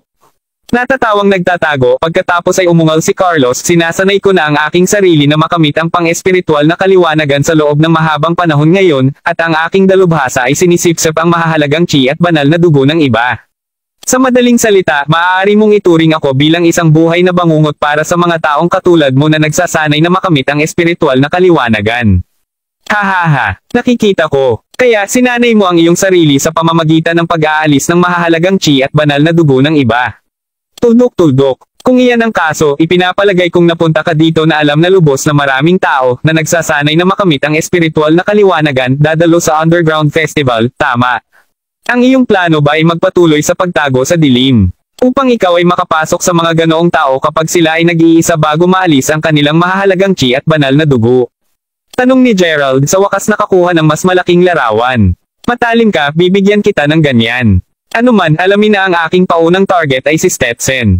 Gayunpaman, sa sandaling napagtanto ko na ang kanyang talento at ang kalidad ng kanyang banal na dugo ay hindi maaaring makalapit kahit sa paghahambing sa iyo, natural na hinabol ka namin. Tunay kang napakahusay na kayamanan, alam mo ba? Kapag tapos na akong mawala ka, tiyak na masusulong ang pagsasanay ko. Sagot ni Carlos bago tumawa ulit ng malakas, ngayon mas smug kaysa dati. Gayunpaman, hindi mo kailangang mag-alala tungkol sa sakit. Hindi ako ganun kalupit sa isang tao para sisiguraduhin kong putulan muna ang nerbiyos mo at gawing tulala na hindi na maramdaman ang sakit. Dagdag ni Carlos. Hawakan mo bago pa matapos ni Gerald ang kanyang tugon, biglang nagsimulang tumawa ulit ng malakas si Carlos. Sa katunayan, ito ang pinakamalakas at pinakamalakas na tawa niya hanggang sa puntong ito. Ilang sandali ay sumunod ang mga paputok na tunog pagkatapos ng tubig sa ilog na sumabog na parang wala bukas at mas maraming mga puno ang nagsimulang pumutok sa dalawa. Kahit na ang mga malalaking pagkalumbay ay nagsimulang mabuo sa lupa habang tumatawa ang nakakasakit na matanda. Kabanata 1496. Ang tawa ng nanginginig na kaluluwa ay umangat sa buong lugar ng medyo sandali, at nang natapos na si Carlos, inilagay niya ang kanyang dalawang kamay sa baywang sa kasiyahan, handa nang ubusin ang kanyang pagkain, gayunman, nang lumingon siya ulit kay Gerald, natigilan siya agad. Ipinagpalagay niya na hindi magagawang harangan ni Gerald ang napakagandang lakas ng kanyang roaring laughter dahil ang tunog nito ay nadaig ang anumang iba pang ingay sa paligid. Dahil ito ang kaso, dapat na magalit si Gerald sa puntong ito. Kahit na hindi lamang si Gerald ay ganap na maayos, ngunit nakalagay pa rin ang kanyang dalawang kamay sa kanyang bulsa habang nakatingin siya kay Carlos ganap na hindi napapansin. Paano ito magiging? Tudok-tudok-tudok tandang pananong tandang padamdam panipi. Ungol ng matandang lalaki sa kanyang sarili sa lubos na hindi paniniwala. Tumingin ng walang magawa sa matandang lalaki, kinuha ni Gerald ang pagkakataong magtanong, tingnan mo, Master Zins, mangyaring pigilin ang pagtawa muna. Tudok-tudok. Gusto ko lang magtanong gayunpaman, pinutol ni Carlos sa sandaling muli si Gerald sa pamamagitan ng muling pagngalngal muli ng tawa, sa pagkakataong ito ay mas malakas pa kaysa sa huli. May kaisipan ka ba o ano? Tandang padamdam panipi. Karalgal na galit na si Gerald habang tinutungo niya si Carlos bago ay flick ang daliri sa kanya. Pagkalipas ng isang segundo, natanto ni Carlos na ang isang sinag ng ilaw ay dumidiretso para sa kanya. Agad na natapos ang kanyang tawa, tinangka ni Carlos na pigilan ang papasok na pag-atake, ngunit hindi nagtagal ay napagtanto niya na huli na ang lahat. Kasunod ng isang paputok na tunog, natagpuan ni Carlos ang kanyang sarili na nahuhulog sa puno at dumaong sa lupa. Makalipas ang isang maikling sandali, tumingin siya kay Gerald sa sobrang pagkalito, iyon. Isang malakas na paglipat. Yutal ng nakatulalang matandang lalaki. Sa totoo lang, inatake lang siya ni Gerald para lang manahimik sandali si Carlos. Upang matiyak na hindi ito magiging labis para sa matanda, sinigurado din niyang gagamitin lamang ang 1,000,000 ng kanyang totoong kapangyarihan. Hindi alintana, hindi ginausto na biglang tumawa ulit si Carlos, mabilis na sinabi ni Gerald, tingnan mo, kuminahon ka muna sandali at hayaan mo lang akong tapusin ang tanong ko. Ang paraan ng pagtawa mo. Gumagamit ka ng pagkakaiba-iba ng kasanayan sa Roaring Lion Martial Arts, tama? Oo. Sagot ni Carlos habang nakahawak siya sa kanyang dibdib habang iniskan si Gerald mula ulo hanggang paa. Salamat sa Diyos. Kung hindi iyon ang dahilan, maiisip ko na ikaw ay tunay na isang baliw sa kung gaano kakabaliwan na patuloy kang tumatawa. Ano man, hinuhulaan ko na sinusubukan mong gulatin o patulan ako sa nakakainis na tawa. Sabi ni Gerald habang tumatango ng may pagkaunawa. Sinasabi tungkol saan, gaano kakatapang eksakto? Tanong ni Gerald habang nakatingin kay Carlos. Ako ay isang pangatlong ranggo na Panginoon. At ang aking pamagat ay nakakatawa na guro. Paano ka? Tanong ni Carlos mas maingat sa kanyang mga salita ngayon. Pagkatapos ng lahat, ang pag-atake ni Gerald mula dati ay sapat na upang mapagtanto ni Carlos na ang taong nakatayo sa harap niya ngayon ay napakalakas, posibleng mas malakas kaysa sa matandang lalaki mismo. Ang katotohanan si Gerald ay ganoon ka-compose ay nagsilbi lamang upang lalong takutin si Carlos. Nagtataka ako tungkol sa sarili kong iyon na maging prangka. Ano man, dahil sinabi mo na ikaw ay isang pangatlong ranggo na Panginoon, dapat ikaw ay isa sa mga taong nagsasanay upang makamit ang pang-espiritual na kaliwanagan, tama? Isaalang-alang ka ba malakas? Takang tanong ni Gerald. Ako ba ay itinuturing na malakas? Ungol ni Carlos habang ang puso niya ay agad na nagsimulang tumibok ng ligaw.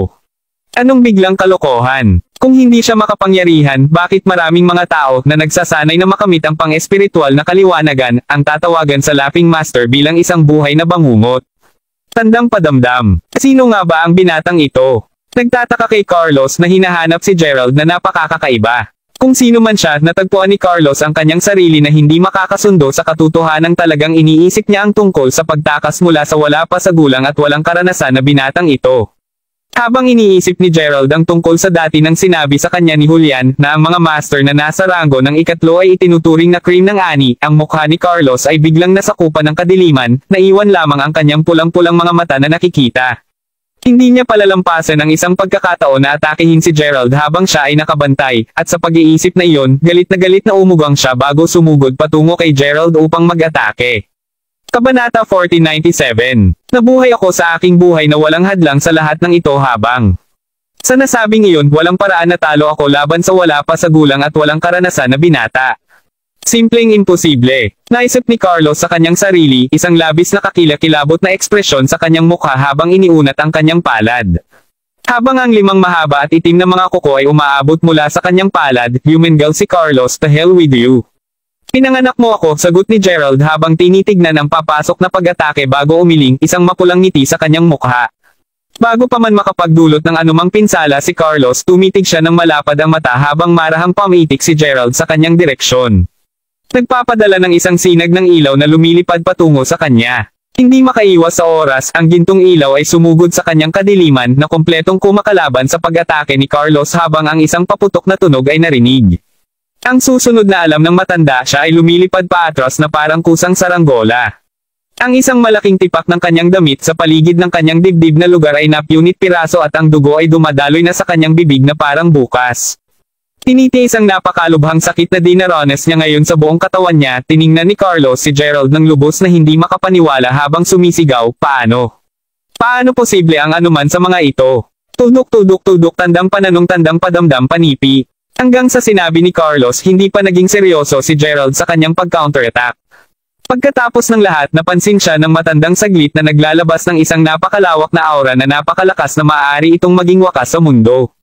Iyon ang pinakagulat ni Carlos at nahanap niya ang sarili na nagtanong, iyon. Anong uri ng kasanayan sa martial arts kahit na iyon?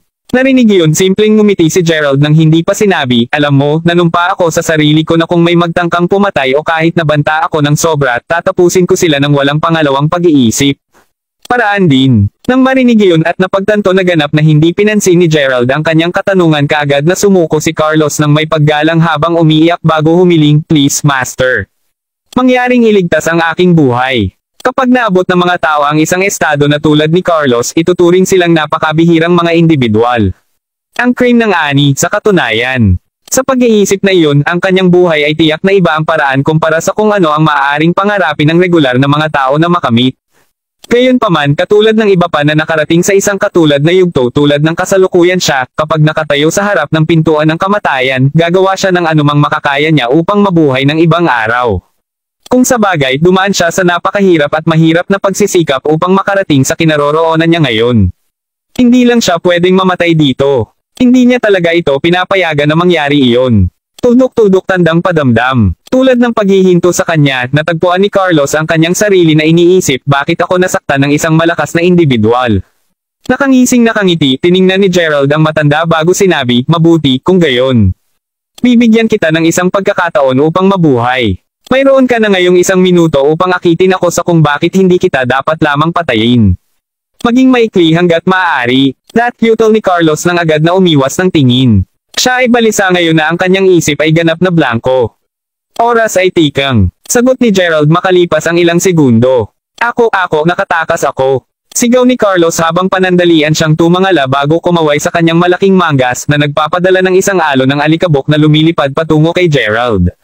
Kapag ang alikabok ay may pulgada ang layo mula kay Gerald, gayunpaman, tila nawala sila sa manipis na hangin. Kahit na, iyon ay sapat na oras para samantalahin ni Carlos ang sitwasyon at sumisid sa lupa. Habang hindi na nakikita si Carlos, umiling-iling lang si Gerald bago sabihin, nakalulungkot, ngunit wala ka ngayong pagkakataon na tabyusan ang sarili mo. Sinasabi ko ito ngayon na hindi mo matatakas ang aking banal na kahulugan kahit na ikaw ay ilang daang milya ang layo. Sa nasabing iyon, binago ni Gerald ng bahagya ang kanyang banal na pag-iisip at agad na natukoy ang eksaktong lokasyon ni Carlos. Kinurot ang mga daliri na parang may hawak na espada, tatapusin pa lang ni Gerald si Carlos nang bigla niyang marinig ang paggalaw na nagmumula sa dulong bahagi ng kagubatan. Kasunod nito, isang boses na lalaki ang maririnig na sumisigaw, help! Tulong! Bilang ito ay naging, ang mga hiyawan para sa tulong ay nagmula sa isang tumatakbo na kabataan na nagdadala ng walang malay, na sugatan na babae. Sa kung gaano kadugo ang duo, maliwanag na pareho silang pareho na nasugatan, anuman, ang mga pagsusumamo para sa tulong ay ang nakakatipid na biyaya ni Carlos mula nang si Gerald ay nakatuon sa pansin sa mabilis na papalapit na duo na unti-unting lumalapit sa kanya. Alam ng buo na madaling mamatay si Carlos kung gusto talaga siya ni Gerald na patay, pinayagan lamang niyang tumakbo muna ang matanda. Hindi naman talaga siya big deal. Kasunod sa kaisipang iyon, narinig ni Gerald ang isang malambot na thud. Kabanata 1498. Ang tunog ay nagmula sa pagod na kabataan na bumagsak lamang sa lupa, hindi masyadong malayo mula kay Gerald, pagkatapos makagawa ng kaunting distansya sa maikling panahon na iyon. Sa kabila ng pagbagsak, sinubukan pa rin ng kabataan ang makakaya upang protektahan ang babae sa kanyang mga bisig. Nang masaksihan ang eksena, natagpuan ni Gerald ang kanyang mga eyelid na medyo kumikibot habang ang kabataan, na napansin lamang si Gerald, ay sumigaw, Sir! Mangyaring isab sa amin. Nakikiusap ako sa iyo. Tuldok tandang padamdam. Tulungan kaming tumawag o kung ano. Habang gumugulo siya ng ilang mga hakbang pasulong, ang sigaw ng kabataan ay lalong lumakas ang kaba nang mapagtanto niya kung gaano kaina ang paghinga ngayon ng babae. Megan, pakiusap, huwag ka nang matulog. Sumigaw ang kabataan habang ang ilaw ng buwan sa wakas ay nag-iilaw sa duo na sapat lamang para kay Gerald upang tumingin ng maayos sa mukha ng babae. Tuldok. At nang gawin niya ito, ang kanyang puso ay agad na nagsimulang huminto. Ang babae, mukha siyang kamukha ni Mila sa unang tingin. Habang pinag-iisipan niya kung gaano kahawig ang babae sa kanya, biglang marinig ang isang naiiba at malamig na tinig na sumisigaw, nasa unahan na sila. Pagkalabas nito, pinanood ni Gerald ang 8 matipuno na kalalakihan na dumaloy mula sa kagubatan at mabilis na napalibutan sila. Habang nag-iisa yun ay hindi magtataka kay Gerald, natagpuan niya ang kanyang sarili na medyo nagulat na ang mga taong ito, kasama ang kabataan, lahat ay may mga pahiwatig ng lakas sa loob sa kanilang mga katawan. Mula sa kung ano ang masasabi niya, lahat ito ay mga pambihirang kampyon. Sumuko ka na, Yul. Walang makatakas. Sa pag-iisip na iyan, bakit hindi ka lamang sumunod na bumalik sa amin? O mas gugustuhin mo ba kung hinaila ka namin pabalik matapos masira ang lahat ng iyong mga limbs? Ano man ang pinahahalagahan mong nakababatang kapatid na babae. Mamamatay na siya, ha? Ha ha ha. Sinasabi ko ito ngayon na ako ay ang pervert at hindi ko alintana ang pagpunta sa isang bangkay hanggat mainit pa. Ha ha ha. Ini siya ng tila pinuno ng pangkat habang nagsisimulang tumawa rin ang kanyang 7 kalalakihan. Ikaw bastard. Ungol ni Yul habang nakakuyom ng ngipin habang masamang nakatingin sa kanilang lahat. Siyempre, may isang paraan upang maiwasan iyon. Kung hindi mo nais na si Megan ang aking mapaglaro, alam mo kung ano ang gagawin, tama. Pangiinis ng pinuno habang dahan-daang naglalakad palapit kay Yul. Nang makita iyon, niyakap ni Yul ng mahigpit ang kanyang batang kapatid bago dahan-daang inilagay ito sa lupa. Bagaman mabigat ang kanyang katawan mula sa lahat ng kanyang mga pinsala, galante siyang tumayo sa harap ng walang malay na si Megan, handang ipaglaban sila kung ito ang huli niyang ginawa. Si Gerald mismo na nakasaksi sa lahat ng ito mula sa tagiliran ay natagpuan ng isang hindi maipaliwanag na galit na lumalaki sa loob niya matapos marinig ang mga salita ng pinuno. Marahil ay dahil sa ang mga mata ng babaeng iyon ay katulad ng kay Mila. Tuldok-tuldok. Habang alam niya na malamang na isang estranghero lamang siya, nararamdaman pa rin na sinasabi nila ang lahat ng iyon sa totoong Mila at nairita siya sa walang katapusan. Ha! Sino ka ba, twerp? Ungol ng pinuno ng siya at ang kanyang mga tauhan sa wakas ay napagtanto na naroroon si Gerald. Si Gerald mismo ay naglalakad na patungo sa kanila at nakasimangot ang mukha. Nang makita na hindi siya sumasagot, ang isa sa mga nasasakupan ng pinuno ay pagkatapos ay tinuro si Gerald bago sumigaw, "The hell's a winner like you doing out here? Mawala kung nais mong mabuhay." Sa kabila ng pananakot na babala, ganap na hindi pinansin ni Gerald ang banta at simpleng lumakad papunta sa walang malay na babae. Sa nakikita niya, ang mga braso, dibdib, at tiyan ay sinaksak at ang dugo ay halos umaagos mula sa kanya. Panipi tuldok-tuldok-tuldok. Kung hindi siya nakakakuha ng paggamot sa loob ng ilang minuto, kahit isang Diyos ay maaaring may-save siya, sabi ni Gerald, anong? Sagot ni Yul, panandalian namumula ang kanyang mga mata bago lumuha. Hindi na kailangang maging balisa. Maswerte ka na nabunggo mo ako. Sinabi ni Gerald habang dahan-daang pinitik ang ilang mga puntos ng akyapangkor sa katawan ni Megan. At tulad nito, lahat ng dumudugo ay agad na tumigil. Sa sandaling nakita niyang bumalik ang rosas ng kanyang mga pisngi, lumingon si Gerald sa natitirang 8 tao bago magtanong, lahat kayo ay kampyon, hindi ba? Sa halip na pumatay sa iba ng walang awa, bakit hindi mo gamitin ang oras na iyon upang sanayin ang inyong sarili ng maayos? Oh, kaya lumalabas na medyo alam niya. Tama na, champion kami. Ano man, isaalang-alang na isang karangalan na maaring mamatay sa ating kamay ngayon. Pangiinis na panlalaki mula sa pangkat habang ang iba naman ay chuckled sinisterly. Alam mo, ang isang kampyon ay may kakayahang sakta ng iba sa mga bulaklak at dahon lamang kung sanayin nila ang kanilang sarili ng maayos.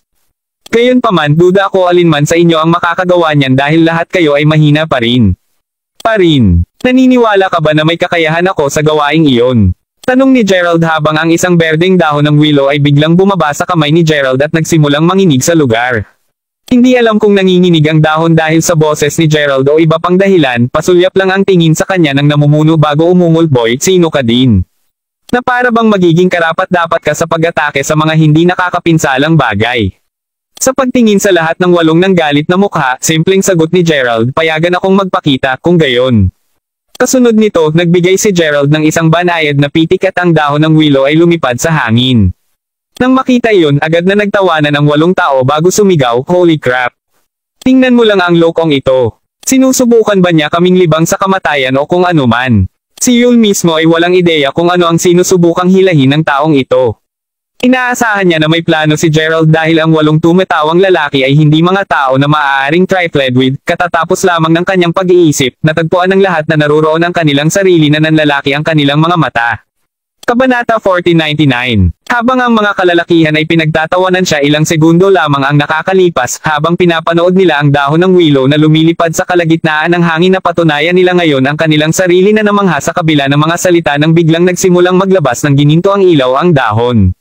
Hindi lamang iyon, ngunit dahan-dahan din itong dumarami.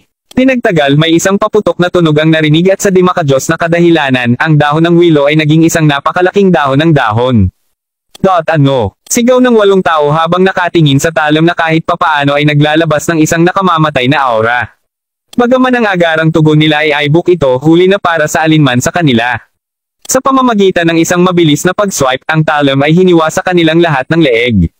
At ang susunod na alam ng malapad na mata ng mga lalaki, ang kanilang mga ulo ay nasa lupa na. Ngayon ay lubos na natakot, natagpuan ni Yul ang kanyang sarili na sumisigaw sa sobrang takot sa 8 bagong ulo na ulo. Gayunpaman, mabilis niyang pinigilan ang sarili bago humugot ng malakas. Sa kabila ng pagiging pinakamahusay sa pinakamahusay, ang 8 kalalakihan ay na-decapitate sa isang maikling panahon.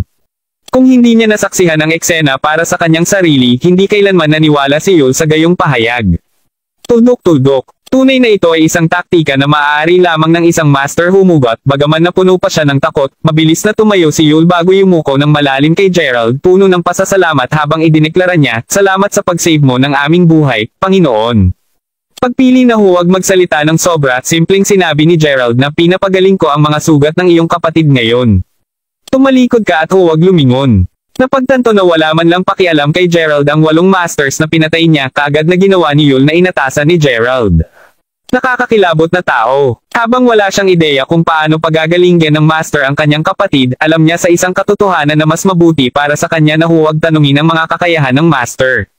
Sa sandaling natitiyak niya na hindi tumitingin si Yul, binuksan ni Gerald ang kanyang banal na mata at agad na sinimulang pagalingin ang mga sugat ni Megan. Naturally, ito ay isang tagumpay, at pagkatapos ng isang maikling interlude, tumayo si Gerald upang umalis. Ngayon na naisave niya ang duo, hindi siya masyadong masigasig na manatili dito ng mas matagal kaysa sa kinakailangan niya. Gayunpaman, bago siya nakarating sa malayo, mabilis na tinakbo ni Yul si Gerald. Pagyuko sa harap niya, sinabi niya pagkatapos mangyaring maghintay sandali, "Panginoon. Maaari ko bang hilingin ang iyong pangalan? Bilang isang miyembro ng pamilya Quantock, nais kong bayaran ang iyong kabutihan sa hinaharap. Siya ay masyadong malakas. Kailangan kong makilala siya ng mas mabuti." Napaisip si Yul sa sarili habang sinasabi iyon. Isang tanga lamang ang susuko sa pagkakataong makipagkilala sa gayong makapangyarihang individual, at tiyak na walang tanga si Yul. Habang naisip ni Yul na una na ang ganoong makapangyarihang mga tao ay maaaring mayroon lamang sa mga alamat, kasama si Gerald na kasalukuyang nakatayo sa harap niya, alam niya ngayon na hindi iyon maaaring malayo sa katotohanan.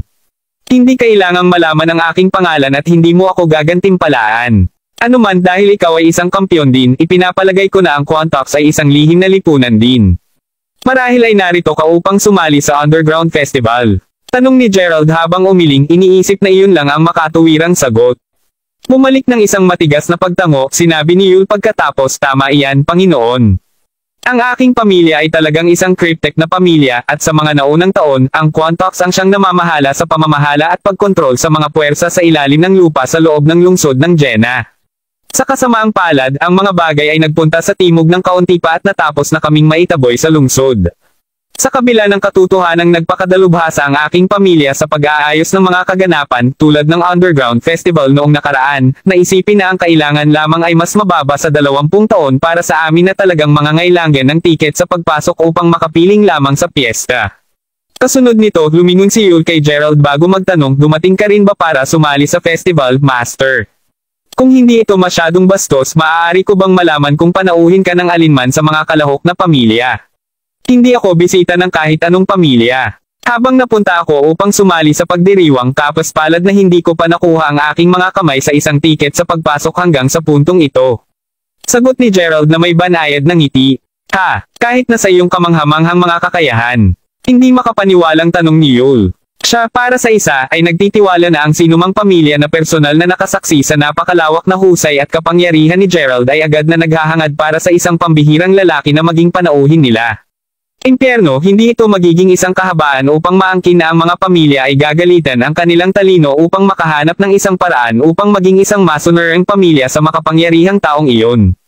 Pagkatapos ng lahat, kung magagawa nilang gawin ito, ang pamilyang pinili ni Gerald ay tiyak na makakakuha ng lahat ng mga uri ng kayamanan sa paglahok niya sa maraming mga aktibidad. Sa pagtatapos nito, tiyak na magagawang mapamahalaan at makontrol ng pamilya ang ilang mga pag-aari, na pinapayagan ng pamilyang iyon na lalong mapalawak ang kanilang lakas at impluwensya. Ano pa sa mga kakayahan ni Gerald, ang karamihan sa mga posibilidad na iyon ay halos nasa bag na. Gayunpaman, ang pinakamalaking dagdag sa pagkakaroon ni Gerald sa kanilang panig ay ang katunayan na ang pamilya na walang alinlangan ay magiging isang ganap na pamilya. Ang isang pamilya na maaaring manatili sa tuktok mula sa isang henerasyon hanggang sa susunod, hindi kailanman nag-aalinlangan sa katayuan at kapangyarihan. Sa pag-iisip na iyon, naisip ni Yul na mayroon ng isang bilang ng mga pamilyang nasasakop sa ilalim ng kanyang Panginoon mula noong siya ay isang napakalakas na tao. Upang isipin na ang kanyang Panginoon ay talagang wala. Matapos isaalang-alang ito sa isang maikling sandali, sinabi ni Yul, "Mangyaring payagan akong gumawa ng isang kahilingan sa pagpapalagay, Panginoon." Kabanata 1500. Habang nagtataka si Gerald kay Yul na nakaluhod lamang sa harapan niya, ipinaliwanag ni Yul, "Hindi lang kayo kapwa ang aking tagapagbigay ng kapatid, ngunit mayroon din kayong mga kamanghamanghang kakayahan. Sa nasabing iyon, nakikiusap ako sa iyo na protektahan at maging panauhing pandangal para sa pamilyang Quantock." Bagaman ang Quantocks ay isang cryptic na pamilya, wala silang patron noon na totoo ang dahilan kung bakit sila pinatalsik mula sa Jena City. Anuman, naalala ni Yul ang pagdinig na mayroong isang maliit na pangkat ng mga tao na nalampasan ang antas ng mga kampyon, at matapos masaksihan ang husay ni Gerald, natitiyak niya na ang kanyang Panginoon ay isa sa kanila. Kung ang kanyang pamilya ay mayroong isang malakas na tao sa kanilang panig, ang lakas ng Quantock ay tiyak na mabilis na umuunlad. Sa anumang swerte, ang kasunduan ni Gerald ay tiyak na magdadala ng malaki at positibong pagbabago sa hinaharap ng kanyang pamilya. Narinig iyon, napasimangot si Gerald nang medyo nagtanong siya, "Isang panauhing pandangal?" "Bueno, mahalagang, ang inaasahan ko ay sasang-ayon kang kunin ang Quantock sa ilalim ng iyong pakpak. Kapag ginawa mo ito, igagalang ka ng aking pamilya sa buong henerasyon." Pagmamakaawa ni Yul. Kahit na sinabi ni Yul iyon, alam ni Gerald kung ano talaga ang hinahabol niya. Naalala niya kung paano niya una ipinapalagay na si Julian ay nagdurusa ng kawalan ng katarungan mula noong nagtatrabaho siya para sa mga dun noon. Gayunpaman, kalaunan sinabi sa kanya ni Julian na siya ang kumuha sa mga madre sa ilalim ng kanyang pakpak. "Ako ay ganap na nasira ang mga dons," bagaman Gerald iisip sa kanyang sarili. Ano man ang kaso, malinaw na nais ni Yul na protektahan niya ang mga Quantock mula sa panganib sa hinaharap. Habang si Gerald ay walang interes sa mga ganoong bagay, kailangan niya ng isang pamilya na maaaring makakuha ng isang tiket sa pagpasok para sa kanya. Sa pag-iisip tungkol dito, hindi lamang ang pagkuha sa kanila sa ilalim ng kanyang pakpak ay hindi makakahadlang sa kanya ng marami, ngunit makakakuha rin siya ng isang mahusay na magkaila. Sa madaling salita, ito ay tulad ng pagpatay sa dalawang ibon na may isang bato. Naisip ang lahat ng iyon, tumango si Gerald bilang pagsang-ayon bago sabihin, "Tanggap ko." Sa totoo lang, isinaalang-alang lamang ni Gerald ang paggawa nito sa una pa lamang mula nang siya ay medyo naantig nang makita niya kung gaano kalakas ang binata nang protektahan niya ang kanyang nakababatang kapatid kanina. Anuman, agad na tinawag ni Yul ang kanyang pamilya sa kaguluhan matapos marinig ang sagot ni Gerald. Habang hinihintay ang pagdating ng kanyang pamilya, sinimulan ni Yul ang pagbabahagi kung paano ito nangyari. Mahalaga, dinala niya ang kanyang nakababatang kapatid na babae upang makipag-ayos tungkol sa ilang mga bagay. Gayunpaman, sa kanilang pagpunta doon, ang 8 mga mamamatay tao ay inambos sila. Habang hindi ganap na natitiyak ni Yul kung sino ang nagpadala sa kanila, nagkaroon siya ng isang magandang husay na narito sila sa ilalim ng mga utos ng mga Wadis, ang kasalukuyang naghaharing pamilya ng Jena City. Mga 20 taon na ang nakalilipas ng paalisin ng Wadis ang Quantocks palabas sa Jena City. Ang pangyayaring iyon ay pinatunayan na ang Wadis ay hindi isang pamilya na kayang magalit ang mga tao. Anuman, hindi nagtagal bago mahigit sa 10 mga kotse ang dumating sa pinangyarihan, at sa kanila ay mga tao mula sa pamilya Quantock. Dahil umalis si Julian kasama si Perla sa ilalim ng utos ni Gerald, at wala talagang magawa si Gerald kung bumalik siya ngayon, pumayag siyang sundin si Yul pabalik sa pansamantalang manor ng pamilya Quantock. Ni-inspeksyon din siya upang magtungo roon dahil pumayag siyang kunin ang Quantock sa ilalim ng kanyang pakpak. Sa pag-iisip na iyon, alam niyang kailangan niyang tretuhin sila ng mas seryoso ngayon. Sa pamamagitan nito, hindi nagtagal bago sila makarating sa manor. Pagkahinto pa lang ng sasakyan ay agad na sinalubong si Gerald nang makita ang isang babaeng nasa edad na nagmamadaling tumakbo palapit sa kanila habang sinasabi, "Yul. Megan, ayos ba kayong dalawa?" Ang babaeng pinag-uusapan ay naging ina ni Yul na si Madam Quantock.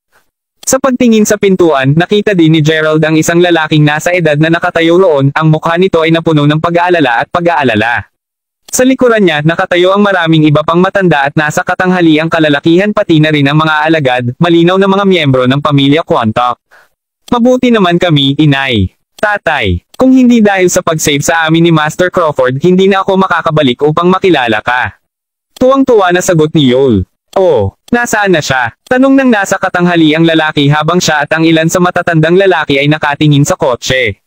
Nang makita nila sa wakas kung ano ang hitsura ni Gerald, lahat sila ay napanganga.